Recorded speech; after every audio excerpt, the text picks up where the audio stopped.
Kia ora and welcome to BBNZ's coverage of the 2016 Under-15 National Championships here on the NZ Herald, brought to you by Entech. We see Harbour coming out at the moment in the black. They were the runner-up 2 years ago and will look to go one better in this final, and they meet the hometown Wellington team. We're here at ASB. I'm Zika Coronel, assistant coach of the Wellington Saints, and I'm joined today by newly crowned Under-17 national champion head coach Morgan Maskell. Morgan Maskell's from Harbour. He's very familiar with their team. Morgan, what are some of the features of this Harbour team? I mean, this Harbour team, they're going to look to get aggressive. They're going to look to run out in transition, and they crash the boards hard, you know. And they've probably never faced a team the size of Wellington, and we're going to see Wellington, their size come out now. As you can see on the screen, they're sort of getting introduced with their guards first, but now we're going to see some real tall timber come out for this Wellington team. This Harbour team, they're also willing to shoot the ball, and I mean, for that reason, they crash the offensive boards really hard and often get putbacks. And it'll be, I think, one of the keys to this game will be the rebounding. You know, if Harbour can get a lot of offensive rebounds, you know, that will be very hard for Wellington to deal with. Whereas if Wellington can keep them off the boards and maybe get a few of their own, you know, they'll really be in this game. And you know these Wellington boys quite well. You know, you coach in Wellington from the Wellington Saints, and I know you're doing some coaching at you're still doing some coaching at Rongotai College. That's correct. Yeah, and Ezra Vaigafa, we see number 6 in front of us. He's a product of Rongotai College, and you can probably speak to his progression over the last few years. Yeah, I mean, Ezra, I'm very fortunate to get to coach him. He has a great attitude, and he's working hard to get better on a day-to-day basis. I mean, he's probably the pivotal figure in this team, and maybe in this game. Harbour will have a few players that feel like they have something to say about that, but a big game from Ezra Vaigafa here would go a long way to a Wellington victory as we see the approach of the anthem.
And Harbour, obviously, they have finals experience. Many of these players were in the team 2 years ago, and we see the team list now. And we see number 5, Terence Abden, and he was in that team 1 year ago in the national final as a bottom age player. Very experienced starting point guard for them. Number 6, Vincent Transmontero. Number 9, Sean Murphy. Number 10, Logan Gibb. Number 11, Sebastian Vivian. Number 12, JD Foley Wilson. Number 13, Jake Murray. 14, Tane Murray. He's actually number 4. 14, Kian Emery.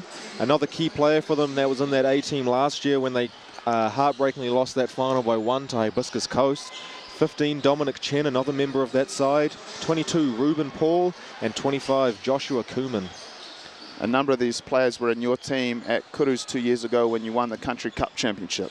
Yeah, they were. Sean Murphy was, Terence Abden was, as was Dominic Chen, and so they've got international experience as well. And we look at the Wellington team list up here now. Yeah, and obviously one of the other players who are in that team, or playing as old mates, is number 6, Ezra Vaiafa.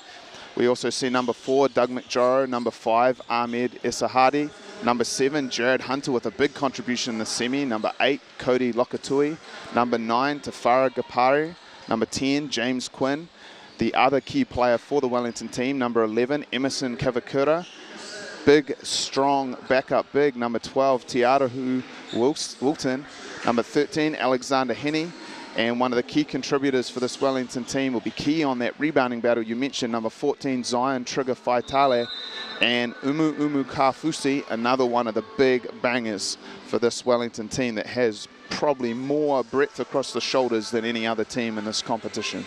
Yeah, that's exactly right. And we're going to see, and we saw in the girls' final, we see in the finals year after year, the prevalence of easy baskets. Second chance points is going to be one of them, as we've just mentioned, the rebounding battle. The other one's going to be transition points. Transition defense, which comes off often poor passing decisions, going to be some real crucial scores here. And we saw free throws, another easy type of points in the earlier girls game where Harbour shot 28% from the free throw line. Still managed to actually win the national championship though with that due to their offensive rebounding prowess. Yeah. So it'll be really interesting to see some of this stuff come out in the boys' final now. I mean, we saw Wellington have an unbelievably high number of turnovers. I believe it got up over 30 in the semi-final yesterday, and they were very fortunate to win. Those turnovers, often live turnovers, lead to Harbour fast breaks coming back the other way. So they probably won't be as fortunate today. If they turn it over 30 plus times a game, they probably will have a silver medal around their necks as opposed to the gold that they'll be hoping. You see Wellington here in the black, final instructions.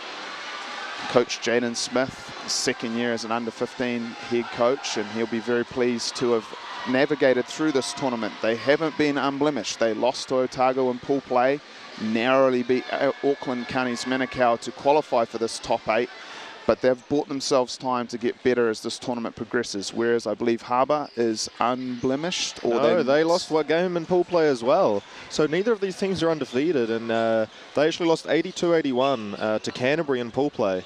And they've lost this year to Waitakere as well in their season at home. But none of that matters now. This is the only game that matters. They're in the national final, and Coach Zach Fitzgerald, this is his first year with the under-15A group, but 2 years ago he had this group in under-13As.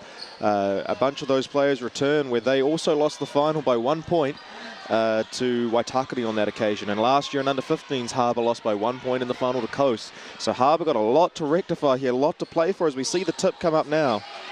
And we see the first possession for Harbour. They are in the white, right to left on your screen against Wellington in the traditional black, and we see a great step through from Kian Emery to get the scoring started. And now we see Harbour extended pressure. I expect them to work hard to take the ball out of Ezra Vaiafa, number 6 hands. Ezra with a flashy move to start with, and Wellington look to initiate their half-court offense here. See them go into a duck play. This is a play that Jaden Smith talked about getting their bigs involved early, and they do execute it very well, but do not get the completion. And now we see Kian Emery push back and get into a little dribble handoff weave set. Really hard drive from Logan Gibb there, and he's rewarded with a foul call from the referee. Nice and aggressive early from Harbour, and you've got to like that. I saw Logan for the first time yesterday in the semi-final, and I was really impressed with his leadership and also his aggression getting to the rim. I don't think that that play is an anomaly. He's very good at getting to the rim. Yeah, he was one of the members that were here last year in the final as well against Coast. So, you know, he'll remember that heartbreak last year for him, and he'll be very keen to rectify that himself. You see an early make on the free throw line, and Harbour not coming out very shaky at all, which is great to see for them. This Wellington team much more inexperienced in terms of playing in big games, as we see the second free throw knocked down, and we see here the extended pressures. They look to take the ball out of the very accomplished ball handlers for Wellington, Vaiafa and number 11 Emerson Cavacuta, as Vaiafa rejects the screen and skips to Tafara, and Tafara launches a long three. Very nervous looking start from Wellington, but Ezra Vaiafa, big game player, big game move, 4-2 to Harbour in the early proceedings. We see the fist horn set. Vaiafa was getting picked off on on-balls, and we see that again, but he does do a decent job of chasing over, and Abden's very good in on-ball situations, so they can't really afford to do such a poor job fighting over the top of the screen. Not the smartest foul from Abden there, but really great offensive move from him, and he's really important to them. He's their starting point guard, and he plays big minutes for them, and they really want to keep him on the floor, so he can't afford a second foul early in this first quarter. We saw earlier on nzherald.co.nz the girls' final, a foul out by Quay Walker Ekatoni being a huge factor in Waikato succumbing in that final. Not a great pass by Vaiafa there, but so that's Harbour ball, 4-2 still. Wellington just struggling to get into their offense a little bit. You see this matchup again between Vaiafa and Abden. Goes under the on-ball this time. Abden is a capable three-point shooter, so that's a little bit of risk. Good with a strong drive and an offensive rebound from Harbour, and we talked about that before the game, and Chen misses, but another offensive rebound from Kian Emery, and Wellington are punished with a foul, so Harbour, you give them 3 opportunities to score, and they're going to take that at the free throw line. Yeah, I mean, the Wellington team got rebound dominance yesterday against Waikato, and that was a big factor in them being able to win, but this is another task. Harbour, I mean, you saw it yourself last week with your under-17s. Is there association-wide emphasis on offensive rebounding? I think we just have the personnel to really do it. I mean, I'm not sure what Coach Zach Fitzgerald is running, but I know my under-17 team last week, we always crashed 4 players on the offensive glass, and you need the personnel to do that, and I think we just have a lot of rangy athletes. But you see that in this Harbour team here. Even their big, so to speak, are really long, athletic players that move just like guards, and that's why they're so active on the offensive boards. As we threw a 3-point shot there, and a foul drawn. Great job boxing out by Dominic Chen. Yeah, Dominic Chen with a great box out, and Cavacuta got overly aggressive. He made the really good find. At the moment, it's been interesting because we've seen 2 turnovers on passes to Tafara Gapare, and he's also missed 2 open threes. So Harbour maybe is trying to make him beat them, and he's giving them open shots. He hasn't been able to knock them down yet. Like an alley-oop play there, almost an attempt, and Wellington snuffed that out, and that'll be out of bounds. Harbour ball with 14 left on the shot clock. Wellington did a really poor job of defending baseline out of bounds yesterday against Waikato in the semi. And they show... It looks like that theme's going to continue with an acrobatic move from Kian Emery. How about that from an under-15 player? Yeah, nice little fake on the handoff, and he got both people to bite and got that corner turned, as we see Vaiafa draw a foul on Abden, and there's that second crucial foul. Oh, absolutely, and Coach Zach Fitzgerald immediately turns to his bench, and we see number 14 Murray about to enter the game, presumably for Terrence Abden, and that's his second foul in under 2.5 minutes. And that'll be costly, and hopefully Tane Murray is up to the task of guarding the crafty New Zealand under-16 athlete Ezra Vaiafa, as we see him with the ball now coming with a high middle on ball. It's going to call a second on ball, gets a little bit of separation, and that's the thing that Ezra we work on every day, is shooting off the dribble, and we see that have productivity as hard work coming through there. They really need to stay up and in, and then have great help side and behind it. That's just a huge play, and Kian Emery trying to force the issue. Great pass, and Dominic Chen rejects the 3 in favour of the drive. Doesn't find a gap, but the referee rewards them with a foul, and we've seen that from Harbour. Just nice, hard, aggressive drives, and the refs right now are rewarding them with foul calls. I mean, I think Dominic has some ability to hit shots, but from what I've seen, he much more prefers to up fake and put it down, and how quickly teams learn that is a key factor in defending him. Make him prove to you that he can knock down a couple before you let him get to the rim, which he does exceptionally well. And he's got a lot of force behind him. He's not tall necessarily, but he's a big kid. And like he gets a head of steam when he's going downhill, and that's exactly what he managed to do on that drive. Unfortunately, misses the first shot, and he's going to want to look to convert this just to ease his nerves a little bit, get his first basket under him. and he does just that, and we see Harbour out to 9 to Wellington 5. One of the big factors of them making free throws is it allows them to set this press. It's predominantly a man-to-man pressure, and there's a punch screen for Vaiafa to shoot again, and this time he is errant with that attempt. Kian Emery with the push back the other way. Chen into the open spaces, and this is what he does so well, is get to that rim. They need to get defensive rebounds, Wellington, and we see they don't there, and a great pass from Kian Emery. Wow, shades of Magic Johnson just then. That was phenomenal. Yeah, it's the play of the game so far, and we see Jaden Smith most likely not going to address the pass. What can you do about that? But probably to address the fact that they can't rebound at this stage.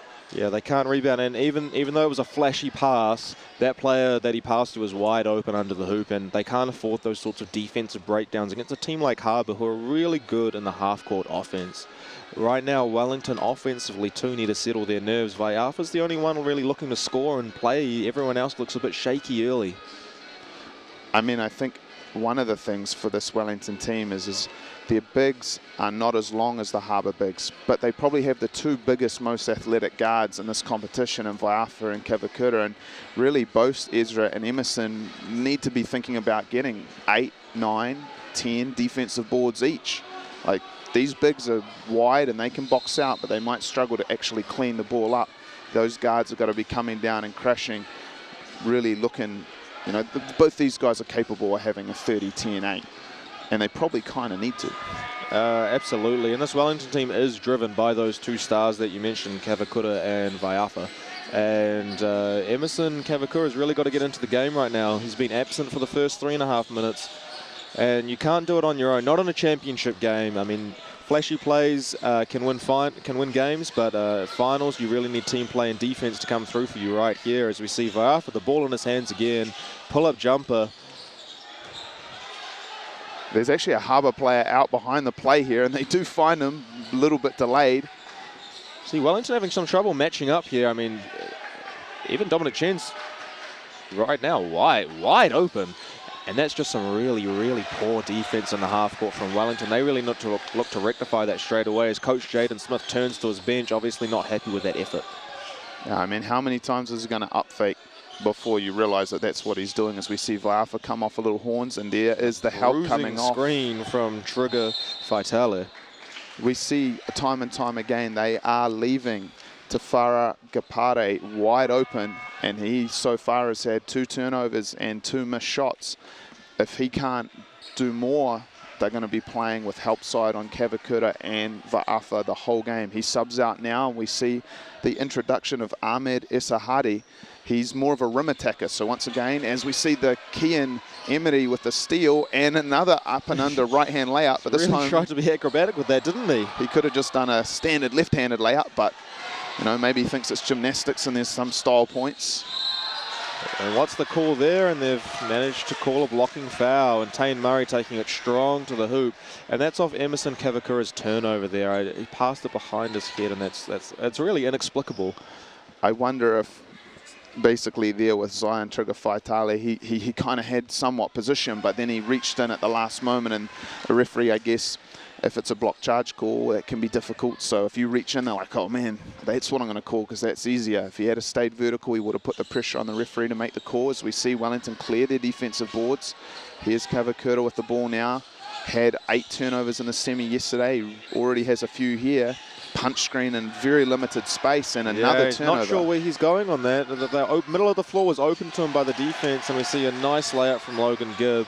16-5 in the early goings for Wellington, and they really need to look to get something going soon, other than Ezra Vaiafa, who obviously is just, and we see this right now, and unfortunately he travels there. Great defense from Harbour. Wellington, you think they really need to look to introduce some team play, some ball movement? I mean, they haven't really done that all tournament, so the question is where they're going to be a team that was good enough to stop guys dribbling through 4 people and doing layups. And at this point, Harbour's that team. It just quite simply doesn't work against a good team to play the isolationist style that they have. Yeah, that's exactly right. And you have to question if that's going to work in a championship game. And right now, it's just not. Lot of game to go though, and we'll see what Wellington can produce here out of this offense. And once again, Ball in Vaiafa's hand as we have a stoppage. The shot clock was not reset. I mean, one of the concerns would be is how hard Vaiafa's having to work on every possession. He's probably going to play 40 minutes, and at the way the things is going, he needs to drop 45, 50 for them to have a chance here. That's pretty hard to do when you're going to have to create every shot all by yourself. Can they get some different screens? What type of offensive plays might they look to get him some separation? That's exactly right. I'm sure Coach Jaden Smith is thinking about that right now as we see the introduction of 13 Jake Martin and 9 Sean Murphy for Harbour, as we see 10 Logan Gibb and 4 Tane Murray sit down on the bench. Another really poor pass there from Esahati, and Kian Emery with a steal. Sean Murphy wide open. He's a shooter and he'll take that. Misses that time, but Harbour's going to get that defensive rebound. And even if Wellington's going to play an isolation game, they really need to defensive rebound. And Dominic Chen's just having his way. I mean, he's missing right now, but he's just having his way, getting into the lane easy as you like. And then we see Esahati with a unconventional spin move, and he gets himself out of trouble. And now we see Wellington get into their breaker set, but Harbour's going to be very au fait and familiar with how to defend that. And we see Dominic Chen right there. What do you think? Perhaps unlucky with that call. I mean, Dominic Chen, they've obviously scouted that play pretty heavily, and Dominic Chen just popped right out on that, and unfortunately a foul call, and he'll sit down on the bench now. Yeah, I mean, that's a disappointing call, and the fact that the amount of work that's gone into knowing that play, scouting that play, having a play for how you're going to deal with it, and Dominic Chen having the intelligence and discipline to follow that plan to perfection and really taking contact in the chest. Those are the kind of one when you've put so much work into getting that stop that really disappoints you. As we see Vaiafa, an on-ball situation again, gets the switch on to Kian Emery and gets dribble penetration. And now we see Kavakura with his first open shot for the night. Good pass by Vaiafa. They need to knock those shots down when they collapse on Vaiafa's penetration. Really, really great offensive board for Wellington there. They need to get on the rebounds. Tough drive there against some contact, but Harbour do get the offensive rebound, and they're away and running. Sean Murphy on the fast break gets it back to Martin. Sean Murphy is a very hard worker, and he's capable of knocking shots down with all that hard work. That's a long three from Murphy, and he's a shooter. He is going to be a quick trigger, and no one dived on that just then. And you'd want to see whether you're Coach Fitzgerald or Coach Smith, your players having the hustle, the effort, and the desire to really want to dive on that. As Cody Lokatui passes up a wide open three there. And Ken Emery, he's just everywhere, isn't he? Yeah, I mean, he's been the dominant player in this game. As we see a heck of a chase down block by Te Arahu Wilton. Wow. And that's the kind of hustle and emotion that might be inspirational for his team to get going in this game. Wellington really needs to produce plays like that, and as you said, inspirational. And we can say it again, inspirational, isn't it? Yeah, while we're saying that, Jake Martin says, I'll show you some inspirational, and he knocks down a jumper from the left wing. Kavakura here on the handle again, dogged by Sean Murphy, doing a great job as Kavakura goes 1-on-3 and draws a foul. Probably a preemptive whistle there. Yeah, I mean, he drove past one player and into two other players who were stationary with their hands up, but J.D. Foley-Wilson, number 12 for North Harbour, draws, unfortunately, is called for that foul as Coach Zach Fitzgerald gave number 15, Dominic Chen, a quick rest, and he's back at the sub chair already to come back in. And that'll be crucial. Great rotations there from Coach Fitzgerald, and he's not going to be without star power at any time. I mean, that's one of the key things we're going to see in this game is that Wellington, we have not seen Kavakura sub out. We have not seen Vaiafa sub out. And that's probably what they have to do. They don't necessarily have a lot of other options. But those guys, do they have the fitness to do that against Harbour guys that will be constantly coming in fresh? As we see them swing to Murphy and the ball movement and the efficiency of dribbling, we see a feature of Harbour's play. Vaiafa now has a chance to push in numbers. This is when he has to take the opportunity because there's not people back walling up, and he misses the finish, but Kavakura on the O board, and he forces up a shot in traffic. Great offensive rebound from Lokatui. A wide open three from Hunter. And that is what Wellington needs. They need momentum. They've got the home crowd advantage, and they really need to ride that wave of emotion. And you can see in the background there on the screen, Wellington's bench is really up and cheering on this defensive possession. And you can see the Wellington players that little bit more intense. Unfortunately, though, they give up a wide open 3 to Jake Martin, and he converts. Failed to communicate the back screen. They've struggled with guarding back screens all tournament long, and that resulted in Jake Martin having the wide open pop out. Second side action here in the breaker, very slow to get from side to side, and that's why Harbour's able to choke this off, and it stagnates now in the hands of Kavakura. Wide open Jared Hunter right next to him. Again, another great O board from Lokatui. That's the second possession in a row he's done that, and one. You see the crowd loves it. Wellington benches up, and again, that's just more of what they need right there. And you saw when Wellington were running that breakers offense just then, again, Koyman jumped out on that handoff. And you'll have to see that's a great adjustment from Coach Fitzgerald, which led to Kavakura stagnating the offense. And it'll be interesting to see how Coach Jaden Smith combats Harbour's scout of their offense. I think it's really interesting, not so much Lokatui's O board to score there. I mean, that was good, but the previous O board, and they collapsed, and he found the wide open man, and Jared Hunter knocked it down. Jared Hunter was wide open again, and Kavakura had him directly in his sight, and he chose to go 1-on-2 himself. I mean, that's going to make it even harder to play 40 minutes if you're going to make it that difficult. Just find the open man. It's a simple game. Yeah, at this age, a lot of young players with talent who are scorers don't yet know how to be scorers. They force the shot up every time they touch the ball, and that results in level 10 difficulty shots that they don't need to take. It doesn't need to be that difficult. As we see Kavakura try and take another very difficult shot, but is rewarded with the foul this time. And that foul will go on Jake Martin. I mean, that's one of those ones where the Harbour help needs to be doing a significantly better job in their communication. I mean, there was no reason to foul there. They had people behind the ball. They could have maintained that help. They just need to let them know, because Kavakura is a capable shooter, and if you put him to the foul line, he maybe gets a couple easy makes, gets some rhythm going, and the wide open left corner 3 that he missed previously, he might start to knock down after seeing the ball go in the basket, though he isn't able to hit either free throw. But a great effort by Wilton, and he gets an offensive rebound on the deflection out of bounds. And now we will see Wellington, who was really successful with their baseline out of bounds in the semi-final, go to their screen, the screener look. Harbour did a great job with that. And Kavakura with another tough drive, draws a foul and almost puts it in. And it's again a tough shot, but he'll go to the free throw line again, and that's a foul on 15 Chen.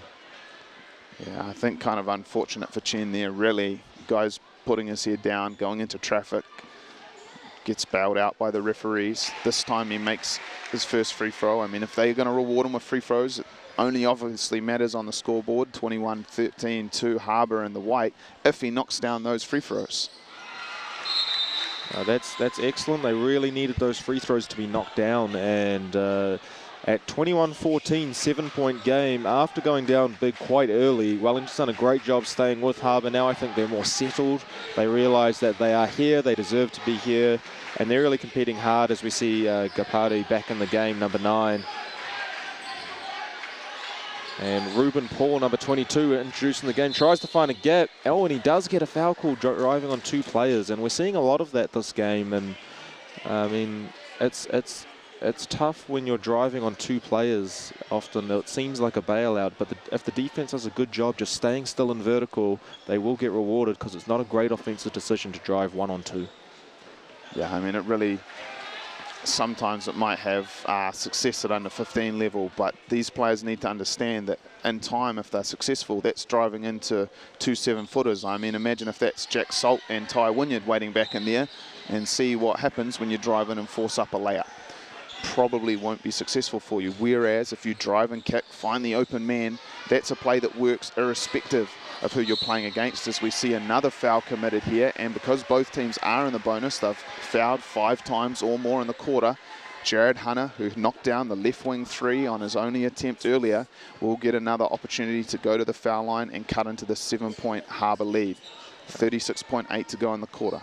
It's a really poor foul from Harbour, because they had the ball in the backcourt, and now they're in the bonus. They get to go right to the free throw line, and they get to potentially, and he hits the first one, potentially make it a 5-point game.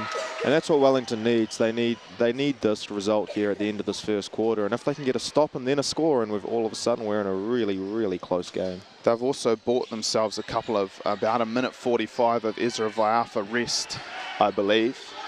Yes, he's still out of the game, so that could be a key little rest because he'll probably play significant minutes in the second quarter. And that's a smart rest, using that quarter break as a bit of a sub break as well for him. You know, he's still playing big minutes on the game, and Logan Gibb puts his head down, drives right into Kavakura, but foul is called on Kavakura, and both coaches so far unhappy. There's been lots of foul calls in the first half, especially on tough drives, and they're not always the smartest drives when you're just driving head down into a bunch of traffic. But right now the players are getting rewarded for it. Yeah, I mean, I think that the refereeing on body contact has been way too stringent at this tournament. I mean, if you have your chest and your torso between the driver, in this case it was Logan Gibbs, who we see at the foul line, and the basket, and they go straight through you, I mean, what can you do? If you're not allowed to hold your ground, we're basically saying you've got to get out the way and allow them to score. That's exactly right. And I mean, we have to remember these are young referees as well. They're here to develop, but and I'm sure they're getting told by the educators things to work on. You know, looking at the shot clock and the game clock, making sure it's not running when it should be, resets when there shouldn't be resets, and then that foul, that body contact, like you say, just refereeing the defense. A lot of the times the defense has done nothing wrong, but there is contact.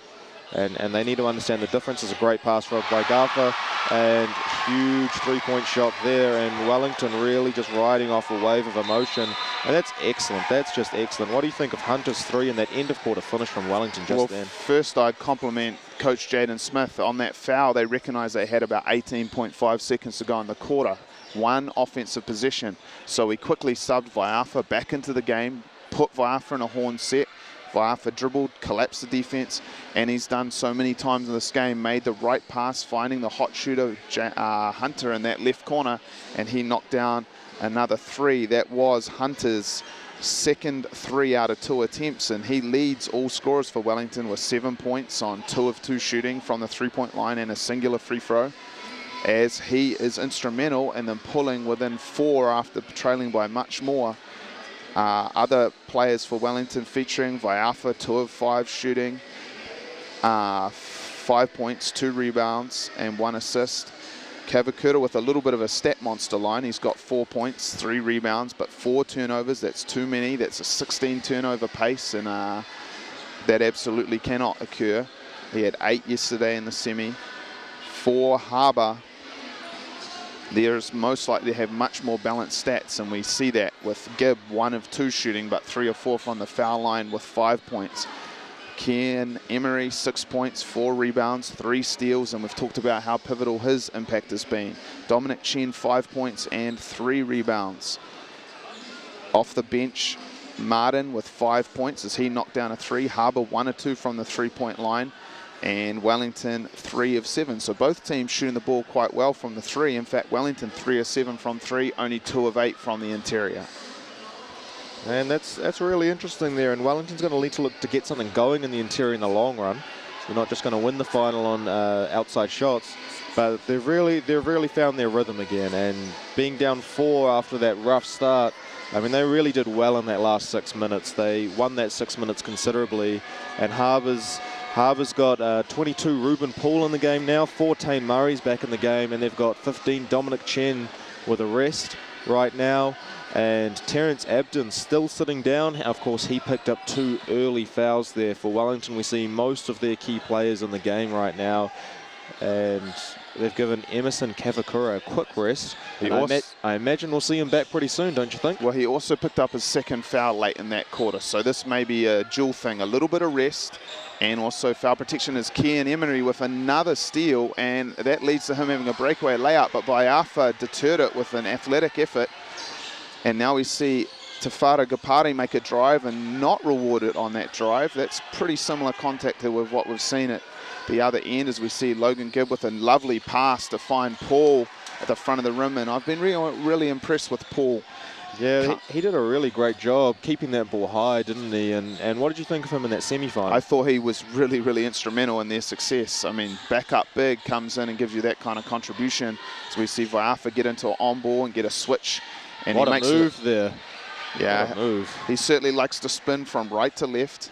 Don't want to give too much of the scouting report away. He's got a fair few moves. Are you listening, Scots College? Are you listening? They have someone who can guard him. And that's just right. Ezra Viafa is one of the most talented kids in Wellington junior basketball. He's got a bright future ahead of him. He's an under-15 kid, of course, here, but he was selected in the New Zealand under-16 side to go to state champs just a few weeks ago in Melbourne. Invaluable experience from him. You see him playing with so much confidence now. He's back down in age group. A foul is called, and he almost gets that and one. Just such a heady play to get that shot up just then as soon as he heard the whistle.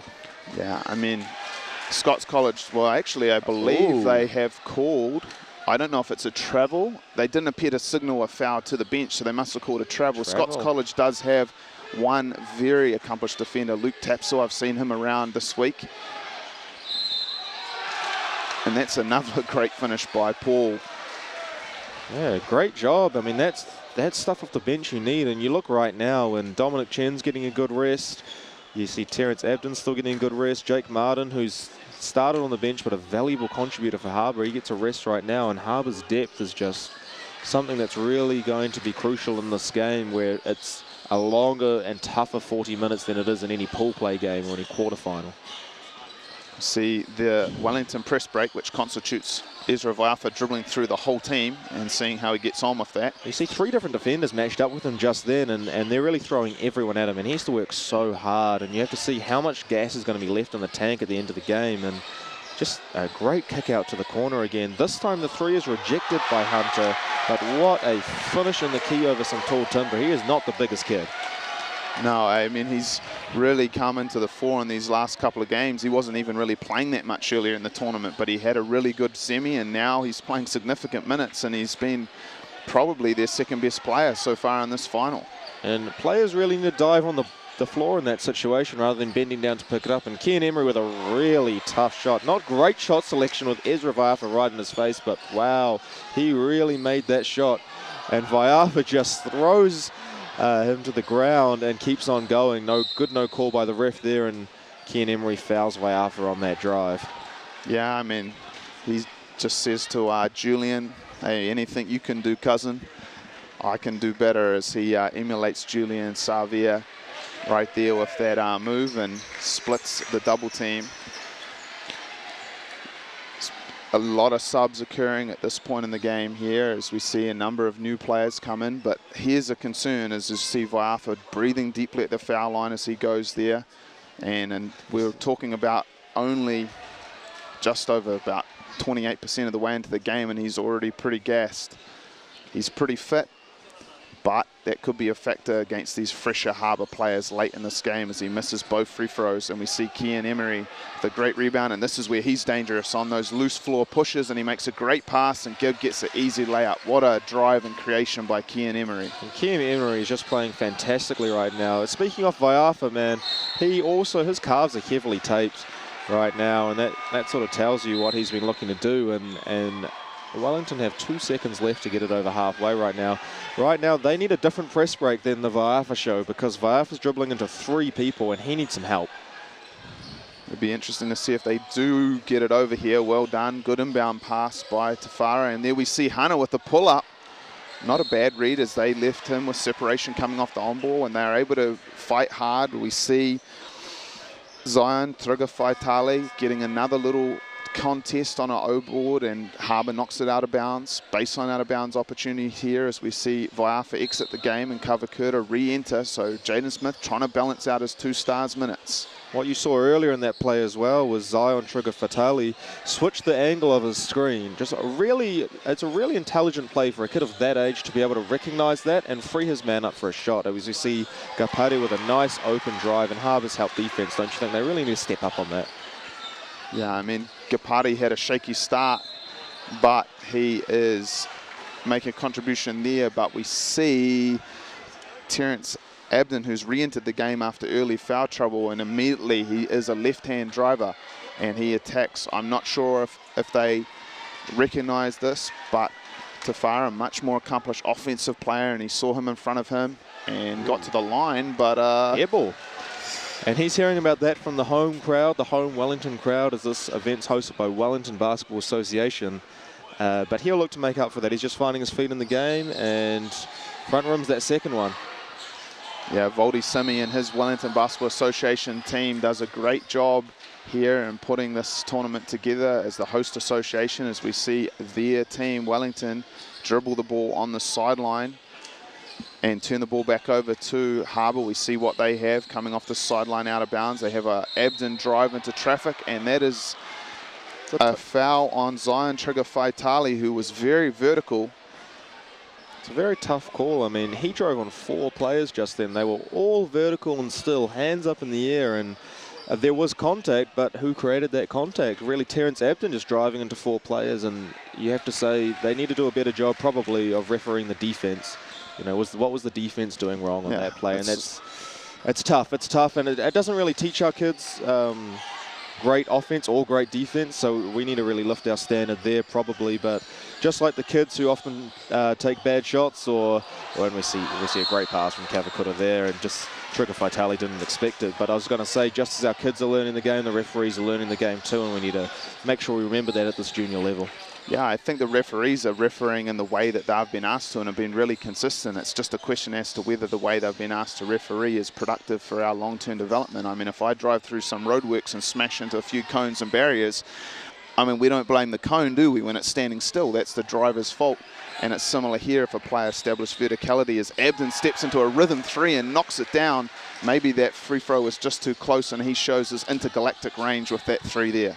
And he has found his shot form again after missing those 2 free throws. And you're exactly right. I mean, I think there's been widespread frustration over that sort of interpretation of refereeing there. But again, that was a foul, and Ken Emery did foul him there, and one, Kavakura. And he needs to produce those plays so he can find his rhythm in this game, as Wellington have gone down 11 again in the second quarter, which sees the reintroduction of Vaiafa from the bench. And Kavakura gets the opportunity to put the game back to 10 points.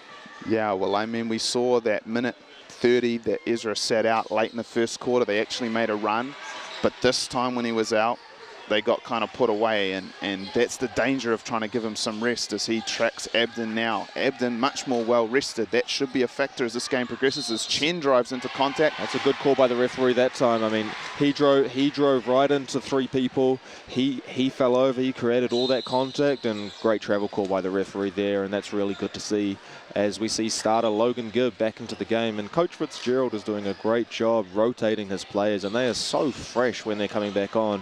No one needs to play more than 6 to 8 minutes, and they're back on, and that really could be a difference in such a high intensity game like this national final, as we see now a horn set for Kavakura. Yeah, I mean, that's kind of symptomatic of some of... Oh, what a pass. That's a heck of a thread the needle. Wellington players just need to be more aware. I mean, offensively, they probably need to expect those passes from Kavakura. I mean, they've played with him long enough to know that he might see them be open and just throw it behind his head without even looking. They need to have their hands ready. Great pass from Vaiafa. Speaking of finding players and vision, down the other end, Wellington need to just make sure they don't let Harbour get out in transition. They'll be really risking the game if they allow that to happen, as we see Logan Gibb turn it over, and it's now an 8-point game. Vaiafa with the ball, and Wellington have a chance to do something here. Another horn set. Yeah, they spread the floor and try to create space. Let's see what Vaiafa does. He hits a wide open Umu Kafusi, who took a good shot, but... And that's off Koiman's head, and the ref doesn't see it that way. So Harbour get a lucky break with that whistle, and Coach Jaden Smith's letting the ref know about that. But Harbour will look to set up their baseline inbounds play, and we'll see how Wellington defends this. Well, they're fortunate because they didn't defend it at all well, and they've been rewarded with the travel call as Abden quite smartly tried not to take a long two and step back behind the three-point line, but perhaps needed a dribble to accomplish that. Yeah, that's right. And we're seeing Wellington haven't seemed to have scouted, or their players haven't followed through on the scouts of Harbour's offense or Harbour's baseline plays, where we're seeing Harbour really pinching in from the corners on this horn play. Dominic Chen's just way off of the corner, right in low help on that horn set. And then in that breakers offense, Harbour have really scouted that, and they're really looking to shut that down. As Kavakura steps out of bounds, that's tough. Yeah, I mean, Zach Fitzgerald, unsurprisingly, he's a very accomplished coach, come through the BBNZ coaching development programs, the New Zealand Development Tour. He former Harbour Club Man of the Year, and it's not surprising that he's got a really good game plan in place here as we see the patented floater from Abden, though he comes up a bit short. Yeah, Abden's been a bit streaky this game, and you're exactly right. I have to say Coach Fitzgerald is a really good young coach, and he's just another one of the young coaches that New Zealand's producing right now. And you even have to look down the other end of the sideline as we see a tough basket from Wellington. Coach Jaden Smith's another really young coach. Great to see a couple coaches in their 20s. Really young coaching in this national final, really great for the growth of the game. And we see Gibb on a very tough drive, great no call from the referees, as Trigger Faitali was really great in vertical, but a poor turnover, and Gaipare with a huge block on Gibb. And unfortunately the pass didn't complement the block there, but Wellington will keep the ball as Chen knocks that out of bounds. Yeah, and with the re-entry of Vaiafa, we have seen them work their way back to 6 down with 3:27 to go in the half of this national under-15 final between Harbour in the white and Wellington in the black. We see a turnover there from Kavakura, once again over dribbling, and we have a 3-on-1 situation, and Vaiafa's actually faked and caused a travel there, so that's about as well as you could ask to do in a 3-on-1 situation, actually affect the turnover. He caused Koeman to travel. That's really something. That's really something. And we have a timeout now for North Harbour, and they want to talk about some stuff. If you're Coach Zach Fitzgerald in this timeout, you're only up 6 now. You did have a 13-point lead this quarter. What are you talking to your boys about?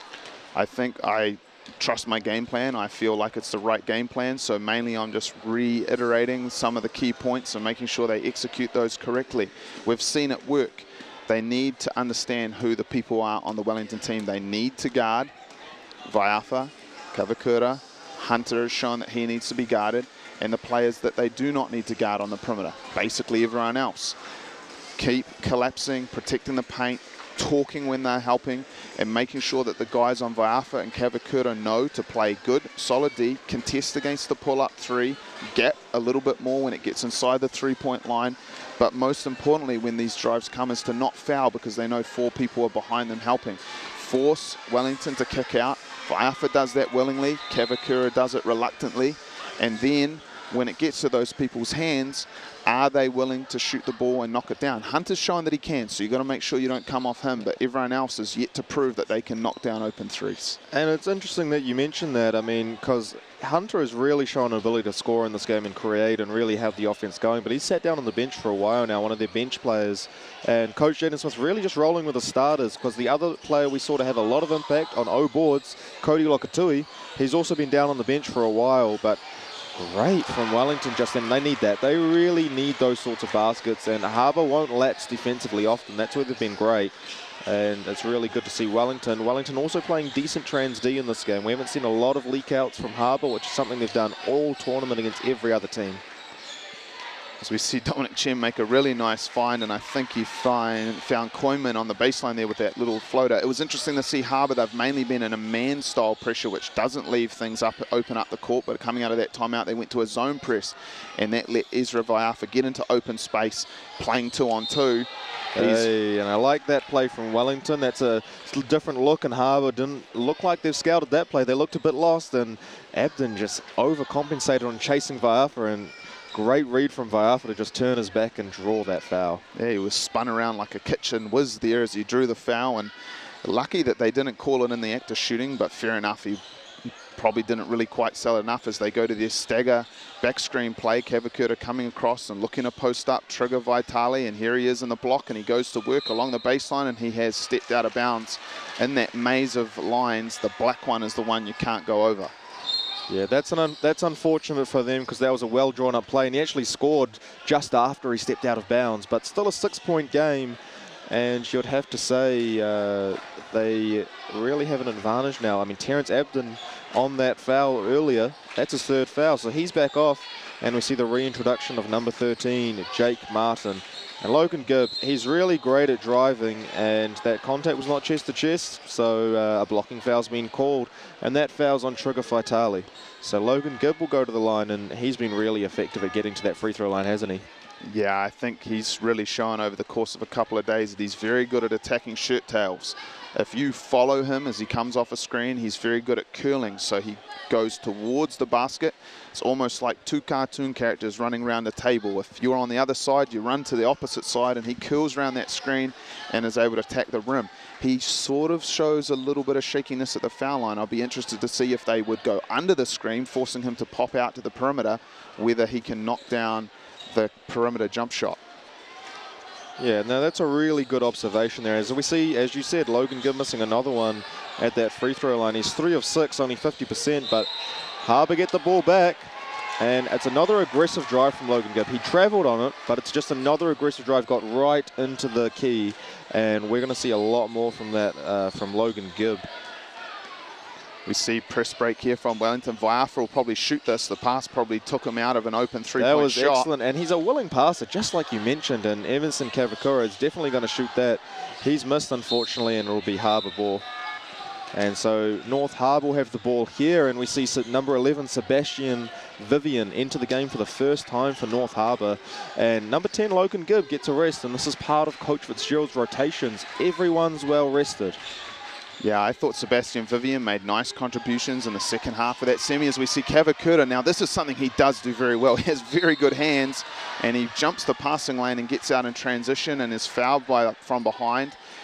He really can affect turnovers, and with Wellington struggling to score in the half court, his ability to create a fast break like situation like that, you know, that might be the pivotal factor that gets them some easy opportunities. Absolutely right, and Wellington hasn't tested Harbour's trans D that much in this game, so it'll be really interesting to see if they can do that sort of thing and get out in transition. Is Harbour up to the task of stopping Wellington in transition? Because they have some athletes, Wellington, that are very quick. Yeah, I mean, when I've had some teams that we maybe had quite a lack of balance in the quality of the players, one of the concerns is you're going to play 2-on-5, 3-on-5 so much. And one of the ways to try to compensate for that is to try to play at a very high tempo and therefore hope that your big guns, the likes of Viafa and Emerson Kavakura, get a chance to get out, and maybe there's only 2 defenders back and they get to play for 3 or 4 seconds 2-on-2 to give them the chance to attack where there's no help side, which Dominic Chen is pretty good at doing, where he shoots that up fake again. I'm not sure if they believe that he's hit 9 threes in this game, but I don't remember seeing them, as a turnover with the pressure almost leads to a layup for Murray, but he doesn't quite convert. But here we see that situation, 3-on-1. That's what you're talking about. Not a great pass from Viafa, but he manages to get that in the end. Yeah, I mean, Dominic Chen, he is a reluctant shooter from the perimeter. He's got a really good, big, slow shot fake, and they're really buying on it as we see them use their back screen play to get to the rim, but well walled off by Harbour. And here's Chen, and this is what he does well. Play an open floor. He's looking to get to that rim. Viafa seeing it and cutting it off. And Chen is really contributing nicely, isn't he? I mean, he had a heady play earlier where he threw it off a Wellington player to get it Harbour ball, then ended up scoring, and he's just showing his range of skills just then. Grabbing a D-board, getting out and dribbling himself, and then scoring very easily. And look at that, he does that again, and what a great spin move. And they're out in transition, 3-on-3. And unfortunately not the best pass, but he's showing he can do a lot of things. And he was this size at under 13s playing centre, not that mobile, and now he's a mobile shooting guard at under 15 2 years later, and that's why he's such a strong rebounder. Yeah, we saw Viafa there make the correct read as someone went under a ball screen, but he left it short. That's perhaps a reflection on the legs as he makes a little left to right step and a nice little floater. It's very nice, a very nice finish from Viafa, showing his class. Potential for Harbour to take the last shot here, and it looks like Dominic Chen's going to call a 1-4 clear out, which is not a bad idea. There comes the sprint screen from Paul, and Viafa does a good job of staying in front and uses active hands, but Chen stays with it, steps through the double team and draws a foul on. I didn't quite catch the number there, but it did appear that it was called on number 6, Ezra Viafa, I believe, but he's not in foul trouble at this stage. 2.1 seconds here. A key factor here for Wellington will be is can they box out if there's a second free throw miss, because they really probably don't have time to do much with it offensively, but Harbour does have time to gobble up a miss here and stick it back in to extend their lead into double digits. Chen, second free throw here.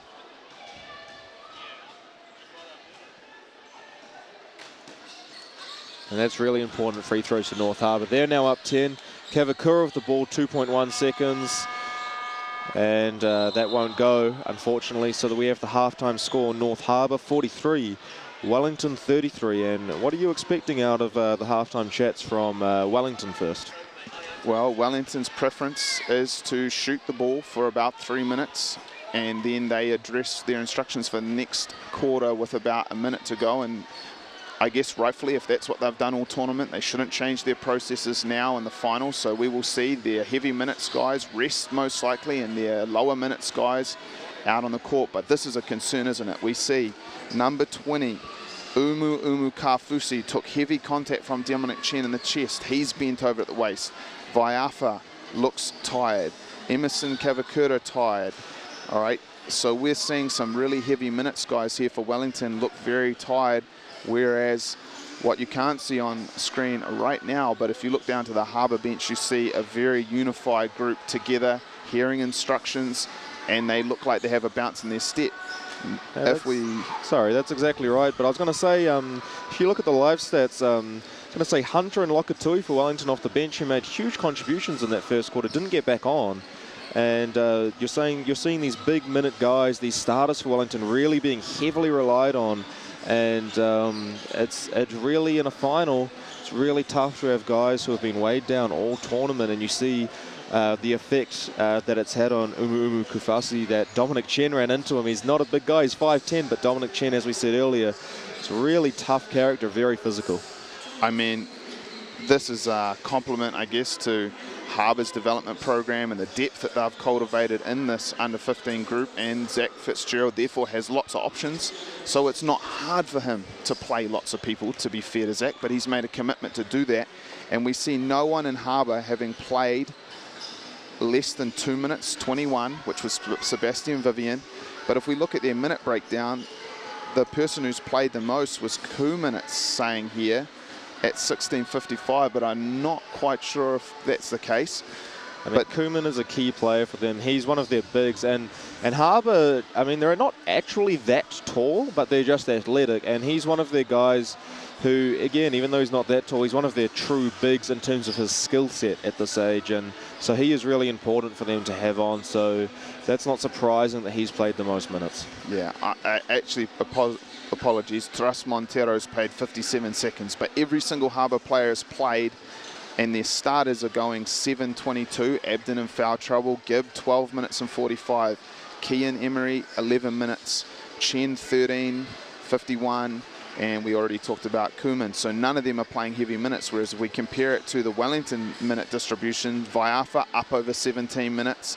Gapari up over 15 minutes. Kavakura over 16 minutes.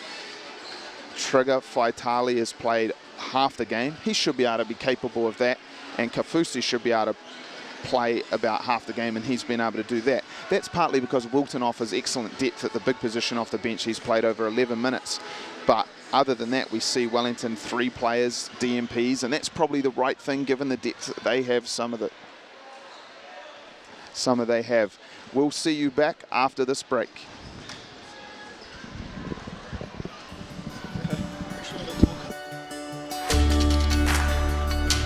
The opportunity for officials for the 2017 World Masters Games is huge, especially for officials that haven't reached the FIBA status, because it's an opportunity to referee players from all around the world.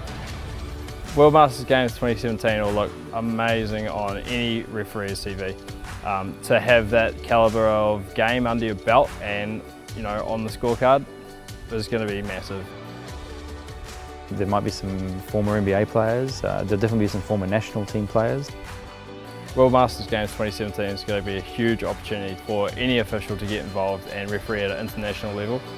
This is the biggest sporting event to hit Auckland shores. Referees, score bench officials and volunteers, we need you. Now is the perfect time to get involved in our sport and continue to build towards 2017 and the World Masters Games. Hope to see you all in April.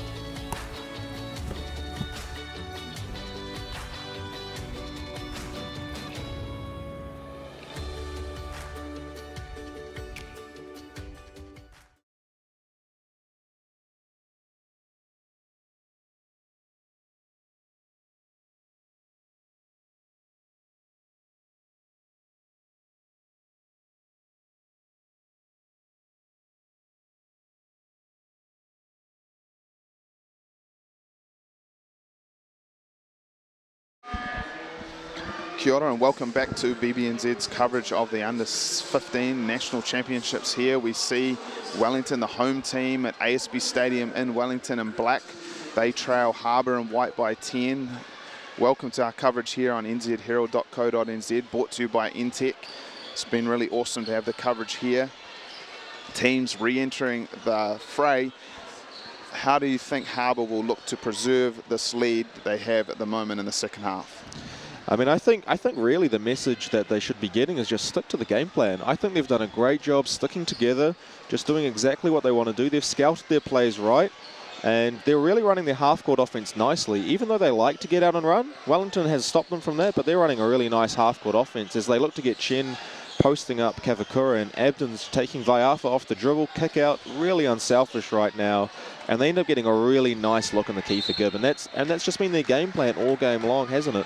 So I think that's what they're going to continue to do, and if they continue to do that, they could win this half by 10 as well and get a handy win. And they've won the first half by 10, so almost one hand on the trophy, but it's a long game to go. Game of two halves, isn't it? It's Kavakura hits the deck, and no foul call on that despite some contact. And there we do have a foul from Chen. How do you think Wellington could come back into this game right now? They're down 10, they're at home, and how are they going to fight back?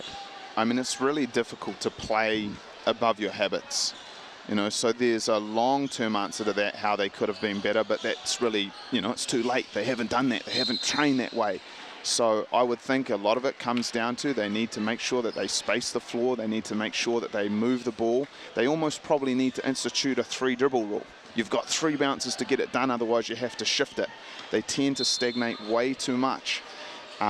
If they move the ball, see some of the offenses they run, Vaiafa and Emerson Kavakura are always going to be on opposite sides of the floor. So if they flood and try to take away the space for one of them, they shift it back the other way quickly, the other one will have space. But we see Kavakura here. I mean, that's an offensive foul, I believe. Yes, yeah. Rightfully called, because he's trying to do everything. That's a great call. In space that is limited, where all the help side is loaded up. Now, in this instance, Vaiafa was wide open on the other side. A quick swing and he would have had a long closeout with no help side as we see Chen move the ball. And Kavakura right now, as we see that offensive foul, that's his 4th foul, and he's going to have to sit down. And you know what? We've talked about the style that Wellington's playing, very isolation heavy. It might even benefit them right now. You know, Kavakura's had 8 turnovers in that first that's his 9th half. Yeah, and that turnovers, that's his 9th turnover. And right now, he's a great player. He's very talented, and he's done great for them all tournament. But this game, he's not really stepped up to the challenge. So having him out, and we see the reintroduction of Hunt, who did great in the first half, might actually help Wellington out, as we see Vaiafa bring the ball up against Abden, who's also on 3 fouls himself. See Vaiafa probe and find Hunter, who makes the extra pass. The ball's moving now, extra pass and almost an and one play, but the ball moved. 4 players touched it, went from side to side, inside. That's really a much better offense from Wellington, and even if it's not their natural style, you can only go so far playing 1-on-5 isolation ball, as we see Wilton head to the free throw line now. Yeah, I mean, Wellington's bigs also probably excel most on catching little drop-offs, dumps, getting to the front of the rim. Those opportunities are hard for them to do in isolation situations, but when the ball's moving and there's little drive and dump situations, that gets them involved. And one of the things that has been successful for them is those interior scores, as we see a very early sub as Murphy comes in for Abden. Perhaps that foul was called on Abden. He is in foul trouble. That may be a response to that. Chen playing as a point guard here, and they initiates with the wing pass, and we see Gibb try to attack the smaller Hunter and kicks out and then stay with it, but he isn't quite able to make the save. And we see Vaiafa here. He could have had a chance to push there, but perhaps after the heavy minutes isn't feeling adept at going at full speed. Nice play there, just a kick on from Vaiafa and then a high low into Wilton, and he tries to force ish and really forces his head and the ball into Dominic Chen's body and is awarded with a charging foul there, and really looks frustrated right now. You see the body language from the Wellington players. They really look quite down, and they're going to need to find a way to change that. Maybe Jaden Smith needs to give some instructions to his players, as we see Harbour moving the ball so nicely around the perimeter, so unselfish right now. You know, Logan Gibb drives, and such an aggressive driver. He's going to get a layup or a free throw every time. He is really playing well. A great layup from him to extend Harbour's advantage to 11 now. 7.5 minutes left in the third quarter. Gibb now makes it hard for Vaiafa to get a catch. So they're going to initiate this offense, but only 12, 11 now on the shot clock. They should concentrate the efforts on Vaiafa here, because if he gets separation, there's always a danger that he's going to knock that down, but it rattles in, and Dominic Chen makes the kick ahead, and now we're seeing Harbour for the first time in this game start to get some transition opportunities, though Vaiafa for the second time, the sole man back, breaks up a 1-on-3, now breaks up a 1-on-4. Wellington really, I mean, he's playing the heaviest minutes. He's got the biggest offensive burden, and yet he's the one getting back. Some of these other guys actually getting a sub and not getting back. That's inexcusable. It's not good enough, and it's coach killer, and you'd have to hope and you'd expect Coach Smith to be letting his players know about that, because Harbour's strength is transition offense, and they've gotten out almost twice in a row now, and they're really threatening to just keep getting out on them, as we see Vaiafa again running a horn set. We see Gibbon, Koyman, they're doing a great job. Harbour getting 2 or 3 guys sending to him. A great shot. Gapati, he hasn't shown the ability to hit that 3, but hits it that time. And that might really help Wellington, as the Harbour defenders might have to show Gapati a little more respect from the three-point line now, which will open up that lane a little bit more for Vaiafa. So it'll be interesting to see if they stick with their plan of just leaving the shooters. Speaking of leaving the shooters, Logan Gibb wide open for a 3, as we see Vaiafa again has the ball to bring up for a Wellington offense. Gibb is just making it difficult for him, as Gapati has a second look, and Harbour, I mean, you've got to play the odds a little bit. I mean, Gapati can knock down shots, but in their scouting, they've obviously identified that he isn't an efficient three-point shooter, and they're not going to change what they do just because he hits 1. If he hits 3, maybe, then you might change it up. But you've got to play the percentages a little bit, and so they continue to help off, force Vaiafa to kick, and force other people to beat them. But what they didn't do is box out, and Zion Trigger Faitali was able to get to the O boards and then draw a foul, but he isn't able to convert. Wellington hanging around, down 8. Wellington in the black against Harbour in the white. Harbour 2 years ago, as this age group played under 13s, lost the final last year. Some of these guys were bottom ages in a final loss. At the moment, they look in good shape to go one better. Wellington, they have really improved. 2 years ago, when this team played as under 13s, Ezra Vaiafa, when that trial happened, was not a basketball player yet. So they didn't have his presence. Wow. This is only his 3rd year of actually playing basketball, and that's made a big difference to their success. It's really hard to believe. You know, he's just gone from height to height. I remember I had him in January last year on the Koru Tour, and he was one of our top players, really promising, and since then he's just gone from height to height, and that's probably a big part due to you, Zico, with your coaching at Rongotai College of him. And he's just become a really talented player. As we've said before, he was in the New Zealand under-16 team, and we'll have Harbour ball on the baseline right now, as we see Logan Gibb takes a break for Harbour, one of their key players. But who do they bring in? Number 14, Ken Emery, comes off the bench, another outstanding player, and perhaps a rough call, but a travel call on Sean Murphy there, and we'll see Wellington get the ball back. Quite like the play design, with the first cutter coming off and curling it, and then the second cutter coming off, and so the big kind of helps on that first curl, and then isn't there on Sean Murphy coming off the screen. We also saw Jake Martin come back into the game, and he had a really good first half. So, I mean, Harbour with great depth.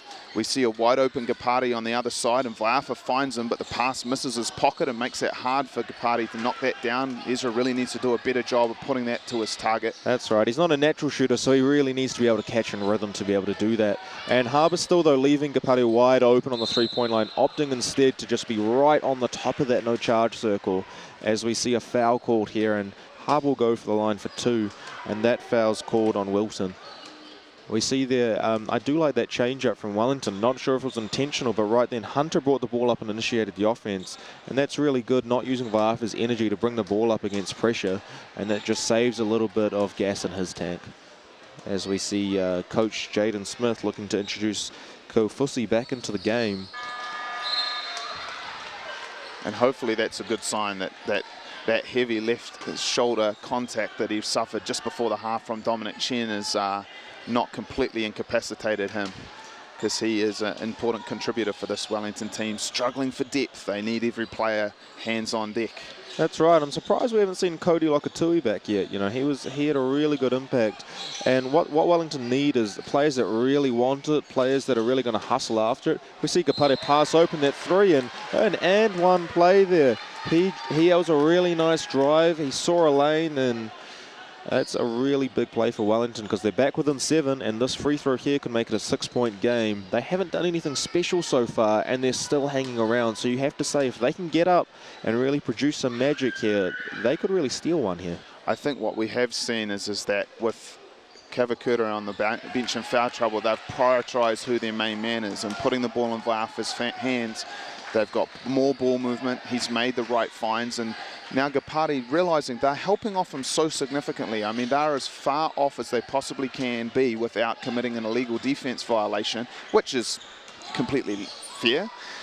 But now he realises, well, I actually can get all the way to the rim. That guy's so far off me, and he gets an M1 there. As we see Wellington get a stop, and they will now have a chance to make it a one-possession game if they were to score another 3-point here, as Vaiafa attacks him and gets onto the hip of Jake Martin. He might get a continuation here. And he does. one.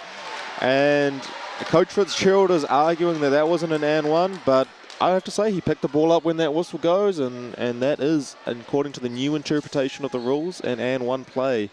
And down the other end, we saw Wellington just then sagging off a lot, leaving players open on the three-point line, and that might be a strategy for them, because you see players like Emery, Chen, Gibb, and Abden, when he's been on, get into the key really easily. That's what they look to do, up fake and drive, and Harbour really hasn't shown a great ability to shoot the three. They've only shot 5 threes, and they've hit 2, but I think they haven't been tested from out there right now, and it would be a good idea to test them from out there, as we see a 3 come up and an air ball.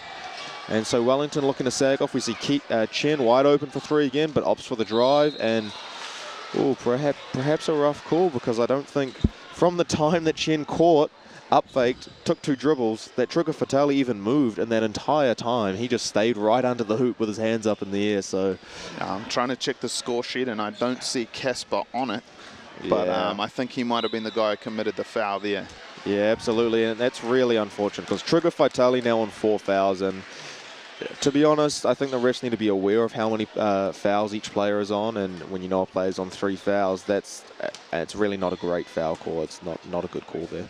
I mean, hopefully what this live stream coverage on NZ Herald, brought to you by Entech, allows is that not only can the players go back and analyse their game footage, but hopefully these young referees who have obviously performed well at the tournament to go back and review the game film. I mean, that's how, as coaches, we go back and we think and we talk to our players about what they need to do better. We've seen many referee evaluators here, and hopefully this footage is an opportunity for the refs to look at that too and go, well, maybe we are calling body contact much too stringently, as we see Vaiafa force into Jake Martin, and he'll get to the foul line given that Harbour's in the penalty. But it's kind of really rewarding our young players for putting their head down and driving into traffic, the exact opposite of what we want to cultivate with them. And I mean, knowing what we face internationally in Australia and from 2017 in the Asia zone, we can't afford to have a generation of basketball players that put their head down, go 1 on 5 and expect that to be good basketball. It's not the sort of, the isolation basketball is not the basketball of the future,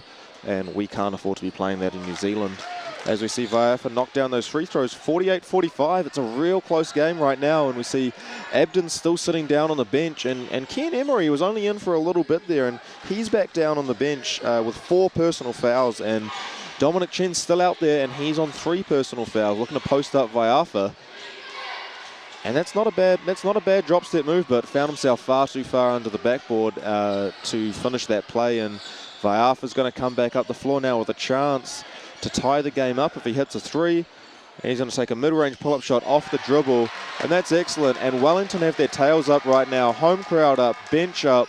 48-47 the score is, and coach Zach Fitzgerald is forced to take a timeout. And North Harbour, they've really lost their way a bit this quarter. They're losing this quarter so far in 5 minutes 58 seconds by 9 points. And what do you expect coach Zach Fitzgerald to be saying to the boys in this timeout? Well, I think one of the first things he needs to address is their breakdown of their on-ball defense coverage. I mean, the big there was non-existent, and Vaiafa's too good a player to let him come off and not have help from the big. So in the least, it needs to be a contact mush where the big is right next to the screener there, able to impact Vaiafa as he comes off. But I would think, given the disparity in talent on this team, you might like to see Zach Fitzgerald trap Vaiafa if he comes off and make him pass the ball out of that double team, and see if some of these other guys can not necessarily make shots, but make the right decision as the ball comes out of their hands. They may very well do, but at the moment they're allowing Vaiafa to come off and dictate whether he shoots the ball or collapse the D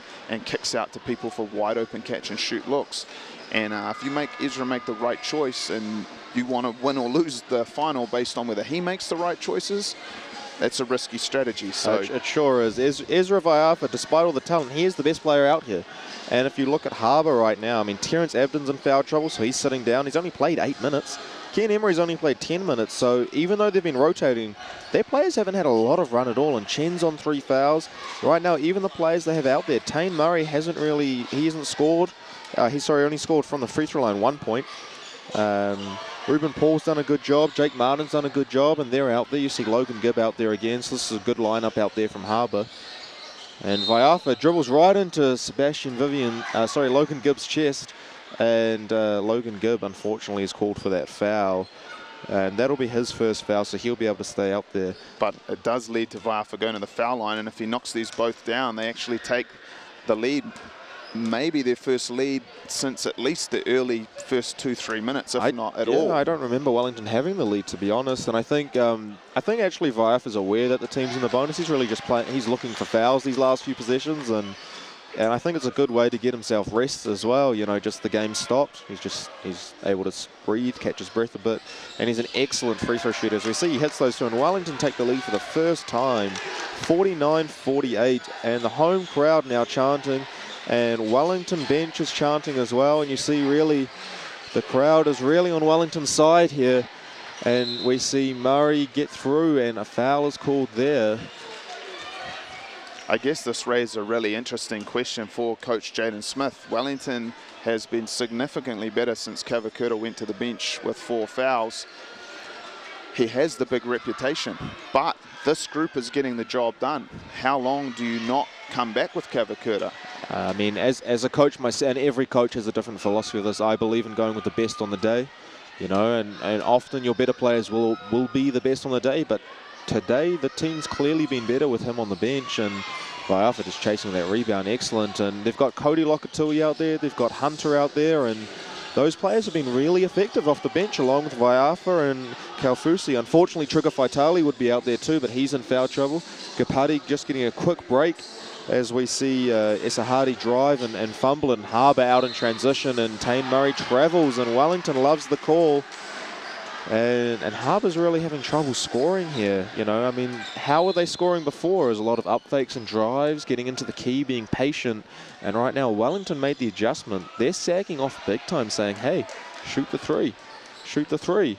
And they're going to keep doing that until Harbour can prove that they can consistently hit outside shots. And until then, that lane's going to be really clogged for North Harbour. Horn set here again, and Logan Gibb does a good job getting over that, but he gives Vaiafa the spin. That's a big time play. Ezra is he's the best player on the floor. What a spin move for a wide open layup. Wellington's taken a 3-point lead. Jake Martin coming off that horn set now. Murray takes the 3 that Wellington are giving him, and he's missed.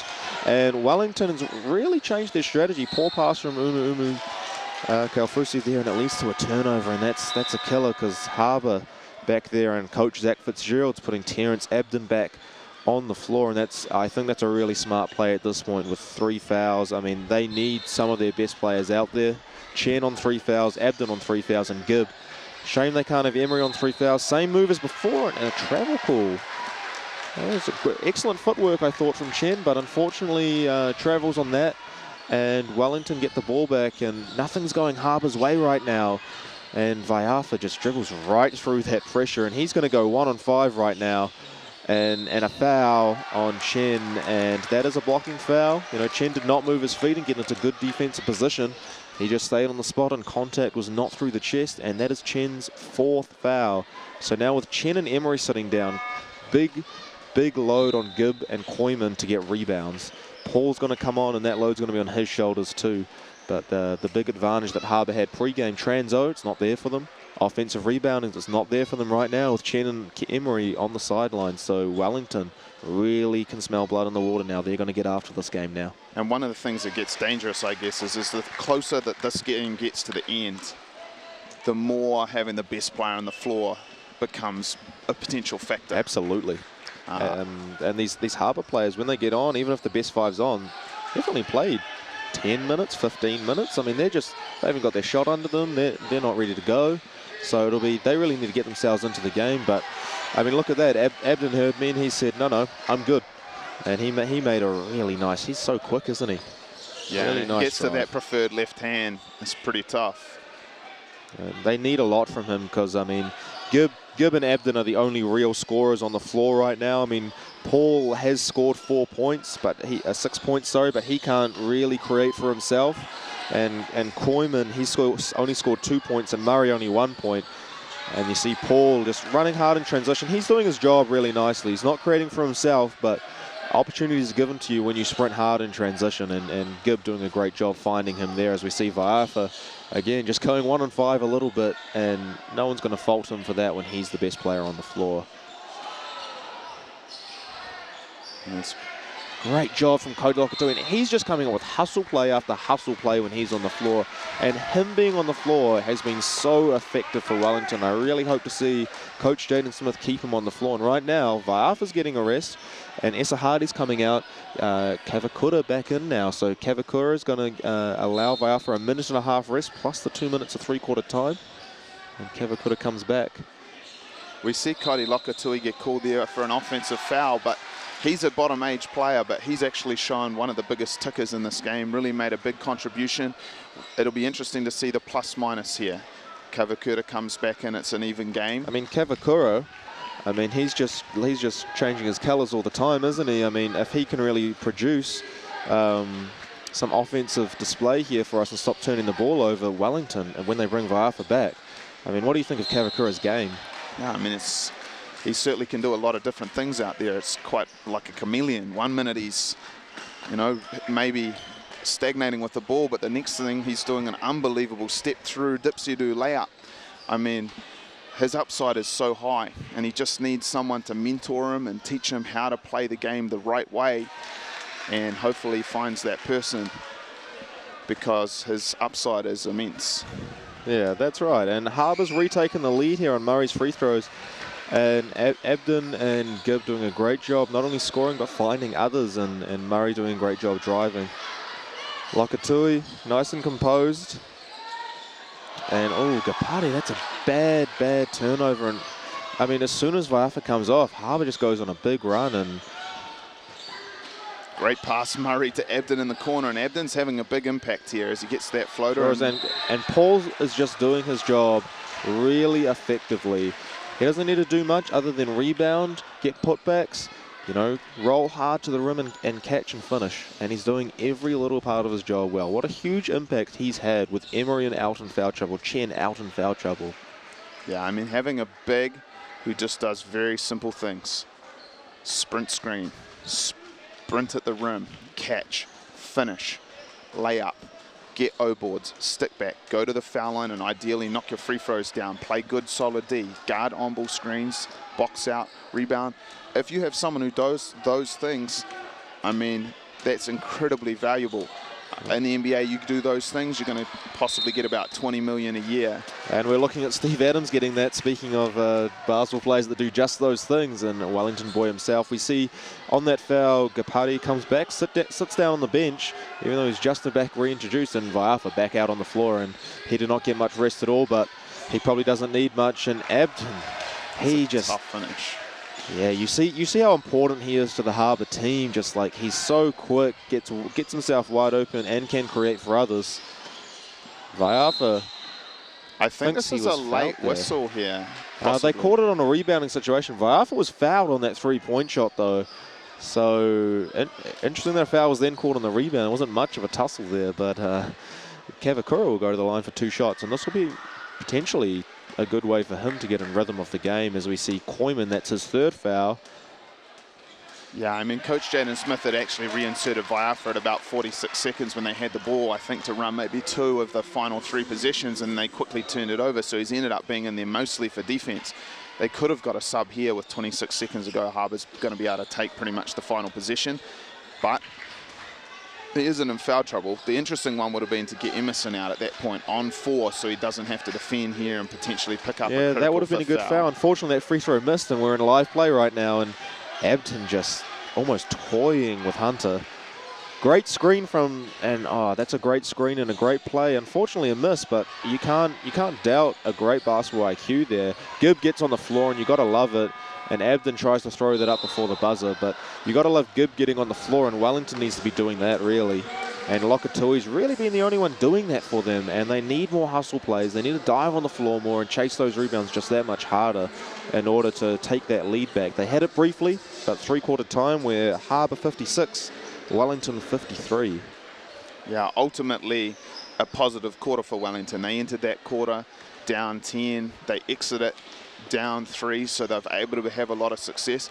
And the real interesting question, as we have prefaced already, is the substitution decisions for Coach Jaden Smith. They made that run with Emerson Kavakura out of the game. Now, he has immense potential, immense talent. Hopefully what he was able to see when he was out of the game is that when the ball moved, they were at their most success, and hopefully Coach Jaden Smith was able to show Kavakura, who is out of the game, see how you don't have to use 7, 8, 9, 10 dribbles, go 1-on-4. You can move the ball, and he's going to get the ball to come back to him in space with opportunities to attack closeouts. That's exactly right. That's exactly right. I mean, Kavakura, he just needs to do his job. That's all he needs to do, and it'll be really great to see them continue to move the ball. We've seen that's the key to the game for them. They can still have their stars do their work when they get into space, but that space has to be created by ball movement and teamwork. Okay, you can still play isolation ball and still have stars score everything and shoot everything, but they need to move the ball. And Harbour was doing a great job of moving the ball in the half court, but that kind of went away in the last sort of 4 minutes. They managed to get it back in the last minute or so as they got the lead back, but there was a period in that sort of mid to late 3rd quarter where Harbour just didn't move the ball as much, and I think both teams will just have to preach ball movement and rebounding to the teams here. And 4th quarter now coming up of the under-15 National Boys Final, and the other thing you'll look to add in is just how much do these teams want it. How desperate are they going to be? How intense are they going to be on every play? How hard are they going to box out? How much are they going to dive on the floor? And here we go, it's the 4th quarter. And interesting to see Zach Fitzgerald. What is he going to draw and use out of this timeout as we see JD Foley-Wilson, number 12, reintroduced into the game. And they're sagging off big time. Gibb wide open for 3, passes it up for his drive, and what a tough finish. Yeah. That kid. Gibb is an excellent rim attack. I mean, I think a big factor for Harbour was the fact that they've had to navigate so much foul trouble. The team, in some ways, that's able to play their strongest units is probably going to have a big advantage here, especially Harbour. I think their strongest unit has performed significantly better as Kavakura shows his strong right-hand drive, and it's followed up by Umu Kafusi. Huge play, and the foul goes on Foley-Wilson. Yeah, and then we look at the foul issues for Harbour, just so that you understand the situation in the game. Terrence Abden is on 3. Kean is on 4. Dominic Chen is on 4. And Jake Martin is on 3 as we see an offensive board off the missed free throw. And there we go. Zion Trigger Faitali. And they've got the lead back right. Oh, sorry, they're still down 1, but that's what they need. They need offensive rebounding. They need to be tough. And right now they're chasing the rebounds harder than Harbour are. And those hustle points, those easy points in finals, those are the difference right now. Those free throws, trans D, Gapati a little tied up. Gibb just puts his head down, drives on 3 people. And Unfortunately, that's going to be the 5th foul for Zion Trigger-Faitale too. I mean, he just that's showed how good he is with the offensive rebound stick back. He's fouled out. The other people in foul trouble for Wellington, Emerson Kavakura on 4 and Tiarahu Wilson on 4. Now, the thing with Tiarahu Wilson is that he's the backup big. So we've seen Trigger-Faitale foul out. Wilton's on 4 as well. If he fouls out, they have a 3 big rotation pretty much. So that'll be an interesting little thing that Coach Jaden Smith needs to be starting to think about is who he's going to use. Will it be Cody Lokatui as a undersized big? It very well might be. He is hustling hard, but he also sometimes has youth mistakes with the ball in his hands making decisions. So it'll be something that Coach Jaden Smith really needs to be thinking about. This is something we discussed in the girls' final. Really unfortunate when the best players can't be on the floor in a final. And again, we've talked about this a lot, and in the girls' final, that not a great foul call there. What Logan Gibb driving 1 on 3, and as we see Kavakura make a great move, and no call there, but rightly so. But that's the same sort of contact down the other side, very vertical, chest to chest. And we just need some consistency there, I think. I mean, we don't want to see more players get fouled out, I think. We just want to see the best players on the floor go head-to-head to decide who is the best in the nation. See Kavakura trapped right there, and Vaiafa, he's going to be an open floor right now against Abden. Abden in danger of getting that 4th foul in that situation, but he's able to affect the miss. And there's Paul with an excellent effort, but he must have been already out of bounds when he made that save. And a wry smile on Vaiafa's face, as if it did look like Paul was able to throw it off him, but Wellington do get the ball back. And they're going to run there. Oh, and Wilton got open off that, but Kaufusi, huge move. Great shot, and Wellington do take the lead this time. 61-60, 8 minutes left. It's a 1-point game. This is all you can ask for in a final right now. The home crowd on the Wellington bench cheering now. Horn set for Abden, and we've seen a lot of those off Wellington. Wide open 3 given to Koiman, and bang, he hits it. And they've been daring him to take that all game long, and he hits it. And so that's huge for Harbour. Yeah, if they can knock down a couple of threes, it totally changes the way Wellington's been able to have success defending, which is by playing collapses. Kavakura does a good job, but just a little probe and a give up. Him and Vaiafa work a little 2-man game, and Vaiafa plays the board with his left hand. What a nice left-handed finger roll. Do you know how many under 15 boys in the nation can do that? That is really showing his talent right there. Yeah, I mean, Ezra has a capable left hand, and the more he trusts it, he's going to be more and more dangerous player. We see the 3 from Abden, a lefty. Ooh. He trusts his left hand, but unfortunately it was betrayed him a little there. So Harbour just starting to take those 3s that they're given, and some contact, and Kavakura can't finish, unfortunately. And again, that's good chest-to-chest contact, like the no call from the referees there, and Gibb out and Harbour out in transition right now. Oh, and it seemed to be off Gapati's foot, but Wellington will get the ball back. And, I mean, that's just the rub of the green, though. Harbour getting a couple foul calls their way. Wellington getting a couple of out-of-bounds calls their way. And that's how it goes sometimes in finals. And we see Kian Emery back in the game now. And Terrence Abden getting a quick rest. But Kian Emery back in the game. And Dominic Chen. So 2 huge introductions back into this game as Zach Fitzgerald decides that it's time to get the big guns in. Yeah, there we go. 7 minutes left. 63 all. And we see a foul on Logan Gibb here. But he's not in foul trouble. That's only his 2nd. And we now see Jake Martin take Logan Gibb out. Logan Gibb probably will get a couple of minutes rest here and be ready to come back for the finish. I imagine he'll be in the game. His intelligence will be useful then. Abden and Gibb, I imagine, we'll see back in the game for that last little bit, along with Chen and Emery. Now, that's a defensive breakdown for Harbour, and Gapati puts Wellington up 2 with under 7 minutes left in the final. The home crowd's loving it. Wellington chanting now. And that was a really good find by Kavakura. That's his capability as a passer, and he learns how good that can be for him. You know, it'll be really impressive to see him add this to the game as Chen looks to go to work off the on-ball and gets a little mid-range pull-up, which is not his preference. But Paul, he's been so good getting to the O-board, and we see that again. Just finds us out in his hands, and Gapati fouls him. And he'll go to the line for 2. Gapati, that's his 3rd foul. Ruben Paul has really been pivotal in these crossover games. I mean, in the semi, he had a huge contribution. Again, in the final here for Harbour, he's having a huge contribution coming off the bench. He has 10 points and 5 rebounds, 2 steals in limited minutes, 4 or 6. The only really blemish on his record is he's 2 of 8 from the foul line. Yeah, that's right. And So not a bad foul then from Wellington to put him on the line, and he's now 3 of 8, so that's big. And Harbour down 1. Kavakura looking to initiate offense down this end. We see Kian. And he gets wide open for 3 off the crossover move and hits it, and that'll be great for his confidence. And now they've got their superstars going, and Zach Fitzgerald, North Harbour coach, calling a timeout. He's trying to call a timeout, but the ref is just not looking at the score bench. And there we go, ref Shelton Harris looking at the score bench just then, and a timeout called, and Wellington really have their tails up. The biggest lead they've had all match, 68-64. Zach Fitzgerald's been forced to call a timeout, and he'll surely be preaching ball movement right now to his team and defense. I mean, they've had trouble staying in front of Vaiafa. Kavakura now they're having trouble staying in front of, and then defensive breakdowns leading to wide open layups for Wellington. You just can't have that in a national tournament final. This is the 4th quarter here.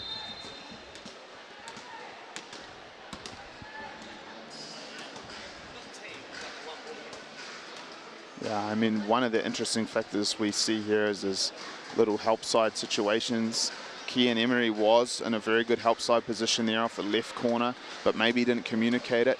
That guy could have stayed more pressurized into Kavakura and not allowed him to shake him off for the 3 and force him to drive into the help. But they really do need to prioritize making sure that Kavakura doesn't get separation, make him drive into traffic, and then he'll try to finish over those multiple help defenders. They need to make sure that they don't let Vaiafa get lanes to the rim and make sure he doesn't get space to pull up as well.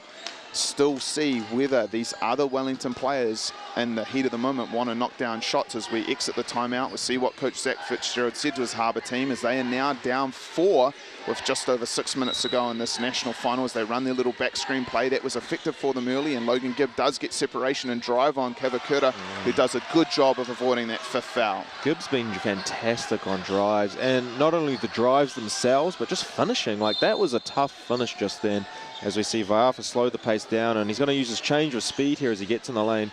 Finds a wide open Gapati, who smartly turns down that open 3 and allows Ezra to get into that open lane.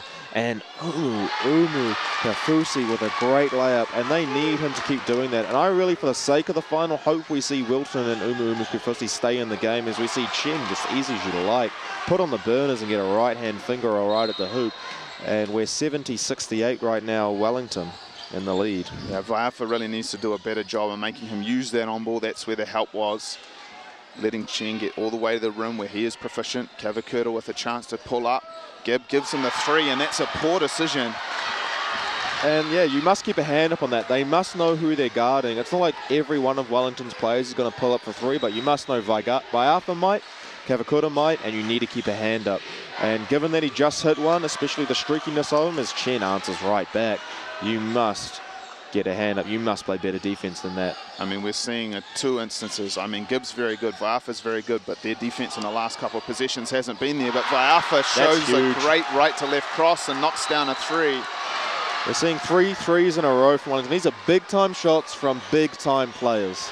Can Vaiafa do a better job on his postie and Chen now to equal it? But they Emery with a great drive. Ruben just moving well off the ball, catching high, keeping it high, and just finishing, doing everything a backup big needs to be. And you know what? He's the backup big, but he looks like he's earned time on the floor in the dying moments of this national final, and that's really great to see. Along with Koyman, Emery, Chen, and Gibb for Harbour out on the floor as we see Gapati get out for 3. 8 seconds left on the shot clock. They have Kavakura, Wilton, Gapati, Vaiafa, and almost another 3. There. And that's a foul on Gibb, and Wilton is just ecstatic at that foul call, and Gibb cannot believe the call. And you're starting to see some of the effective mindset and mental strength in a final. You know, a lot of these players, this is one of the biggest games they've ever played in a 4-point game with only 4 minutes to go, and some of the body language now from the Harbour players not that great. And the Wellington team's really up. They've got to hop on their step as Coach Fitzgerald's going to put Terrence Abden back into the game now. And with the last 4 minutes, we're going to see the best 5 from Harbour against the best 5 from Wellington, minus the fouled out Trigger Faitale, as he misses that second free throw, and it's 77-72 now. Ball in the hands of Kian Emery. He's been a key factor as he shakes up on Gapari and gets all the way to the rim and makes a tough left-handed finish. They probably need to get Kian Emery more chances in this game because he really has come through when he's had those opportunities. Great steal by Gibb. Great job, Logan Gibb, and Emerson Kavakura with a reach like he wanted a 5th foul. Man, he pulled out at the last moment, but really risky there, and Gibb, that's a huge play to make it a 1-point game with 3 minutes left. Kavakura kicks to Uma Kufasi for 3, and as surprised as we all were in the stadium, the expected result, it did hit the top of the backboard, and Gibb going to initiate Harbour offense with 3 minutes left. Ball movement here from Harbour, and that's really great to see, and Kian Emery for 3, and he looked like an MVP in the first quarter before he was in foul trouble with some athletic finishes and some highlight reel passes. So it's great to see the best players out here on the floor again. Speaking of the best players, Vaiafa with a move, hits Gapari, turns down the open 3 again. What a rebound from Wilson. Yeah, and a great save by Kian Emery, but straight to Vaiafa. Saves it to Vaiafa. Kian Emery, credit him for an assist on that play. Ezra Vaiafa catches it in the pocket from that save and swishes the 3, putting Wellington up. I believe Wellington's up 80-76, yes. Well, on our scoreboard he is. We'll have to wait to see what the official score bench has it as, because they have it as 79-76. But I believe Wellington was up 1, and then Ezra Vaiafa hit the wide open 3. Yeah, I mean, of all the places that ball could have gone, unfortunately for Kian Emery, who was making a great effort play, he threw it on the money. And you see Vaiafa. here the crowd really getting behind Wellington as the entire crowd is putting off Ruben Poole on the free throw line. It is very loud in here as Ruben Poole goes to shoot these free throws, and Harbour are setting themselves up potentially for 3 finals defeats in a row in this age group. And Wellington, the home crowd team, and Ruben Poole misses both those free throws, and the crowd is ecstatic at that call. And they've caught a line violation on Vaiafa, saying that he entered the 3-point area prior to the ball hitting the ring, I believe. I think it might have been stepped out of bounds, so they're giving the ball on the baseline. Yeah, I mean, maybe. Not sure, but Harbour looks to have the ball on the baseline, and we have a timeout here on the floor. 2 minutes 17 to go. And I'm not sure about this timeout from Harbour's point of view. They had already used 1 in the second half, and now this is the second of their 3 timeouts available to them in a close game. I'm not sure what they're going to... What do you think of this, Zico? I mean, I guess are we absolutely clarifying that this was Coach Fitzgerald's timeout? Because, I mean, they had on the official scoreboard Wellington having a 0 just So this before. this is Jaden Smith's timeout. I believe this is Jaden Smith's timeout, the use it or lose it timeout that he would have lost at 2 minutes. But it's kind of, there's no reason that you have to use it. No, exactly right. And you don't have to use timeouts just because you have them, and they have all the momentum in the world. So I'm not sure why either coach would want to call a timeout here. I mean, Wellington has all the momentum, and Harbour, you know, they've already used 2 timeouts. He's only got 1 left for that last 2 minutes, and given how close this game is, you probably want to use that in the last few possessions, last 45 seconds or so, depending on the situations. I think Zach Fitzgerald would have been really pleased. This ball is coming in on the baseline for Harbour, and what it's actually allowed him to do is to design a baseline out of bounds play. You just need to provide a cheat or a wrinkle to one of your original plays, and you could end up with a key open layup here to make it a 2-point game, and this is a real crucial possession here. You know, if Wellington get a stop and a score, they've really got one hand on the trophy. And there it is. Ruben Poole was open on the baseline. Gapari on the ground. Harbour players don't dive on the floor. Chen's got 4 fouls, but he does a great job with his hands. Ezra, and a foul on Emery, and 1. Ezra Vaiafa, and Kian Emery is fouled out of the game. What a huge play. Wellington get a stop. Wellington get a score. They're now up 6. Ezra Vaiafa, the best player on the floor, goes to the free throw line to make it a 7-point game. What a turnaround and what a play from Ezra Vaiafa as the crowd applauds. Rightly so. Kevin Emery getting the applause he deserves, and chants of MVP ringing around the stadium for Ezra Vaiafa as he lines up to take this free throw to make it a 7-point game. Yeah, and that is the funny thing is how close that came to being a good play, because Ruben Poole had a wide open layup and the pass was just a little bit errant as Vaiafa hits the free throw to go up 7 with 2 minutes and 5 to go. Ezra needs to watch this. He was called for one in the semi-final last time. Lane violation. He left early on that, well before it even touched the rim or went in the net. And he needs to watch that. His free throw could have been cancelled rightly by the refs. And Gibb misses that, but Chen with the putback, and it's a 5-point game. Wellington had extreme difficulty breaking pressure, and that What is a going play. to be Dominic Chen with a tip and then a save off the inbounder. Wellington had extreme difficulty breaking pressure against Waikato and gave back an over 20-point lead to almost lose that game. They just stabilised. Harbour's definitely still in this if they're able to get into full court pressure. Gapati just didn't know what to do there. He just stood there, and Chen threw it right to him, and that is Kufusi's foul. And is that his 5th foul? I Or is that believe no? Wilson's on 4, and that- so Kufusi, and that is his 3rd foul. So that's fine. Dominic Chen will go to the line. The entire stadium again making a lot of noise, putting Dominic Chen off here. It's a 5-point game. And here we go, he lines up for this first free throw. If he's able to make the second, it'll allow Harbour to set that pressure that's been so effective for them again.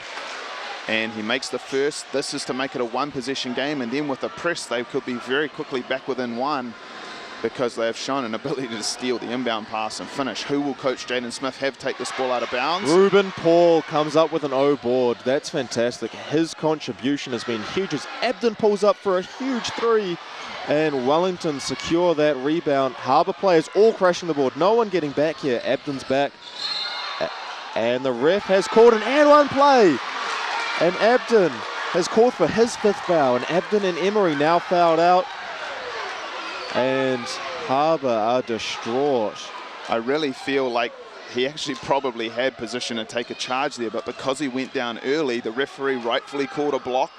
And he was in the, he might have even been in the no charge circle, even though he had really good position. He was up straight, contact through the chest, but really anticipated that charge, and he just fell down a little early, almost a flop there. And Wellington now has a 7-point lead as Abden quickly gets to the rim and misses the right-hand finish. It's a 7-point game, and they really needed a score there. And Viafa with a flashy behind-the-back move. They need they're looking to foul. Is that being called by?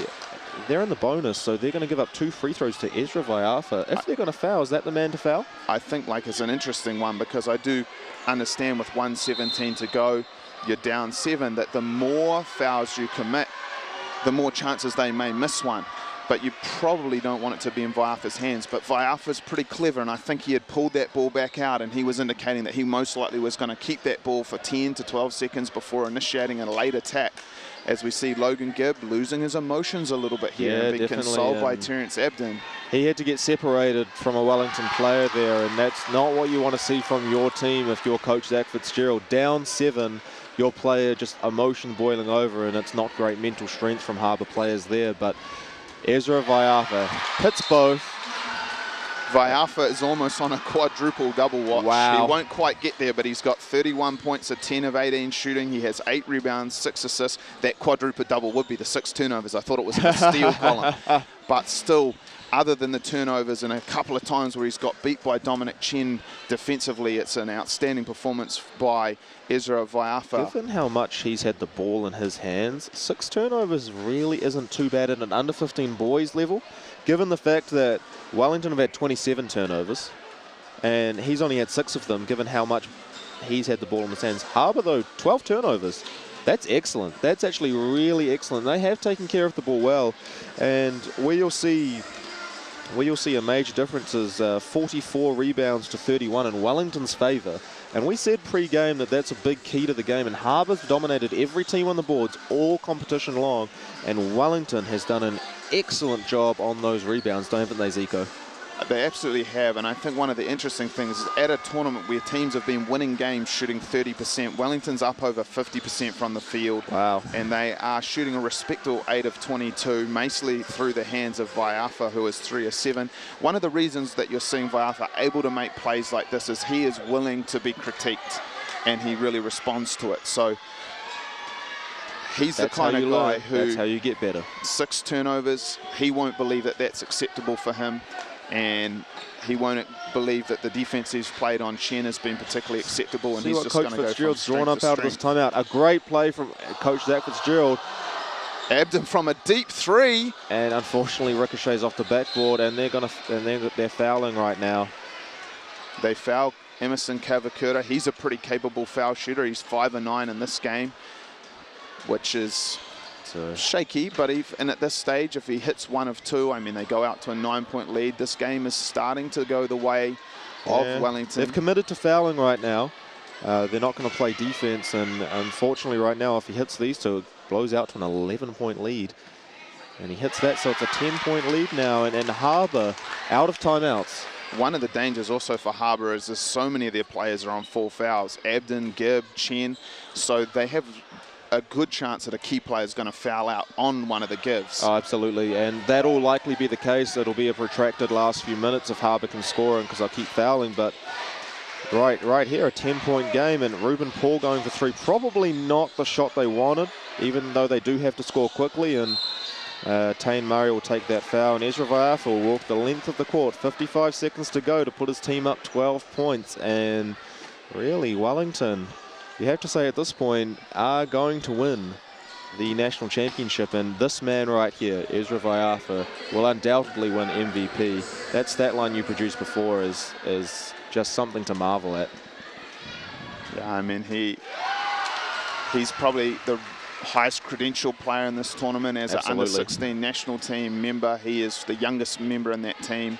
And as we see him knock down the second free throw, the expectation, I guess, was large on Ezra Vaiafa, that he would dominate this tournament, but he's a young man who thrives under the big situations. He's and a big-time player. See a deep three from Murray, who says, well, I'll talk a little bit about big Abden time. Doesn't want to foul. He went and told Tane, you got to go foul Ezra, not me. I think as much as Murray hitting that 3 is impressive, his awareness to know that he hasn't got very many fouls and he has to be the one because he committed the previous one and now he sprints up again, that kind of intelligence, that's really good to see from Tane Murray. And it's hard to see Harbour coming back. It's a 9-point game right now, 10-point game, and Vaiafa is just hitting his free throws. He's really not missing, and it's really hard to come back at this margin, but you know, it's a national final. There's nothing after this. Harbour's not going to give up. Yeah, and we see Vaiafa now up to 34 points, and he's going to get an O-board. That's inexcusable from Harbour. And draw another foul. And Vaiafa with some crafty dribble moves to just take another few seconds off the clock. Draws Chen's foul. Yeah, I know Ezra was watching a Dejan Botoroga video that we were looking at to perfect his El Latigo, and he kind of probably overuses it a bit, but he's certainly a student of the game. I can't imagine too many players out here are checking out old Yugoslavian legends to see if they can improve their dribble moves. But we see if you know, really dedicate yourself to your craft, you get the rewards. And we see Vaiafa here hold, and he's just going to take some easy points if he can knock down free throws as he looks to extend his total to 40. Yeah, his stat line's just going to keep going up, isn't it?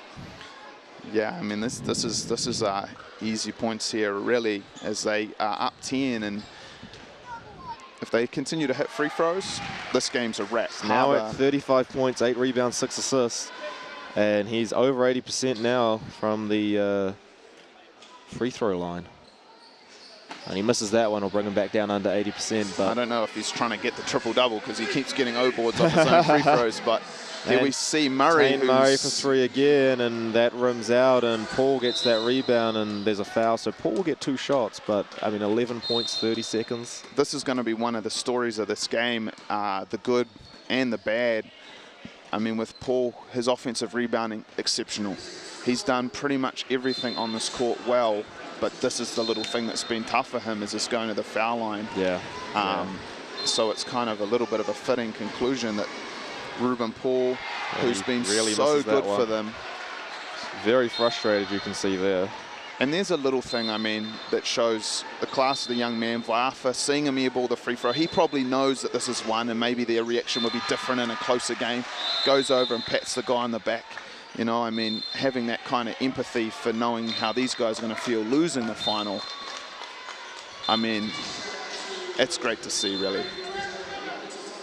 And Coach Shaden Smith with a timeout right now, just to advance the ball, make sure they get it inbound safely from that sideline position, and that'll really solidify their championship win. And what a story for Wellington, because I don't think anyone was really predicting them to win this pre-tournament, and they were in a tough pool as well. Let's not forget they had a really close game in pool play against ACM, and they were a really good side that were playing for 9th and 10th today, and Otago beat them in pool play as well, and a really close game again, and they managed to escape from that tough pool, and they have not had an easy road here by any stretch of the imagination. You know, they played Canterbury, who defeated Harbour in pool play, ended up winning by 15, but really close game. And last night, you know, it looked like they were going to make easy work of Waikato early, but then ended up only winning by 66-65, and here they are in the final, up 10, about to win in front of their home crowd.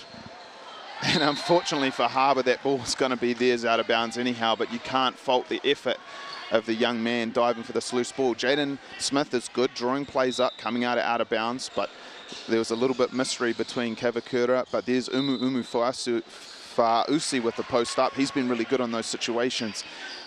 Wellington were this close to getting eliminated in pool play, but what I guess they have done a little bit as this tournament has progressed is they have learnt their rotations, who were the players they needed to play, and they have shown in this game a little bit more willingness to share the ball.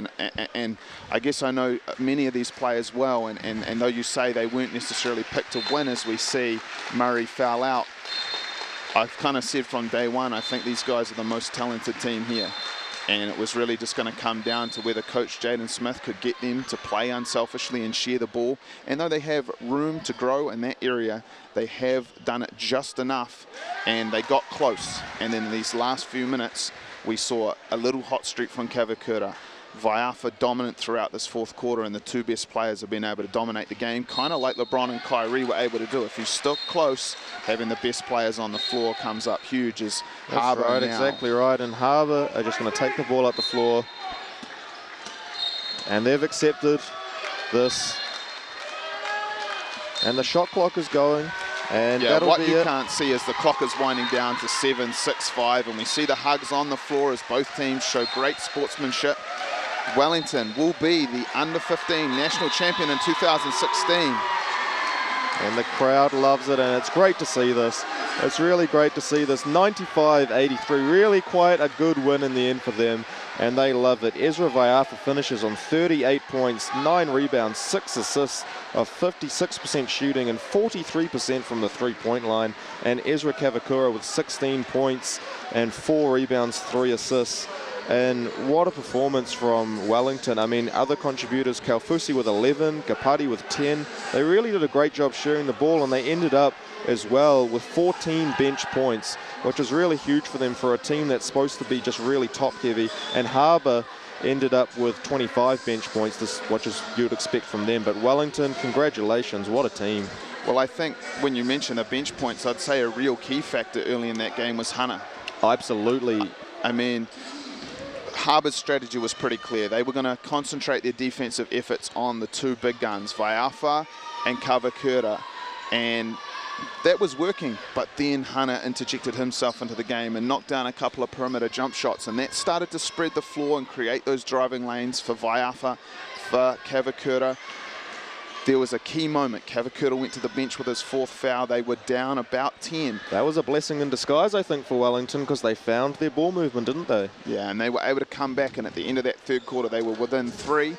And when Kavakura came back into the game, it was almost like he had the opportunity to see the right way to play when he was out of the game, and his ball movement and taking the right options, which much better. Rather than doing a lot of probing, he just started taking the open threes that were available to him, and Logan Gibb will probably, he appears to be a very smart player, will rue the day that he gapped him.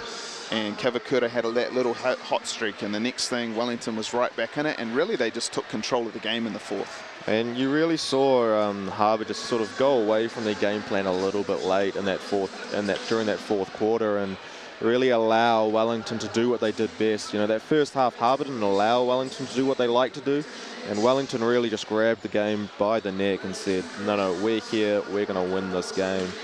Anyway, Wellington national champions, congratulations. Yeah, I mean, Wellington national champions in their home city. The Wellington Basketball Association, under the able leadership of Voldy Simi, we thank them for their hosting of this tournament in conjunction with BBNZ. We also thank nzherald.co.nz. They've been exceptional with youth basketball in the NBL this year, as providing a presentation platform. Thank you to NTech for their wonderful presentation. We hope you've enjoyed being able to see your loved ones, or potentially the game you love, being played out around the world via the internet. For more updates about scores, results and all those things, you can check on basketball.org.nz or on Twitter, the Basketball NZ Twitter handle, or use hashtag under15nats to find all the relevant tweets about this tournament. We hope you've enjoyed our coverage. For myself, Zico Coronel, and my co-commentator Morgan Maskell, thank you very much, and we look forward to seeing you at future basketball events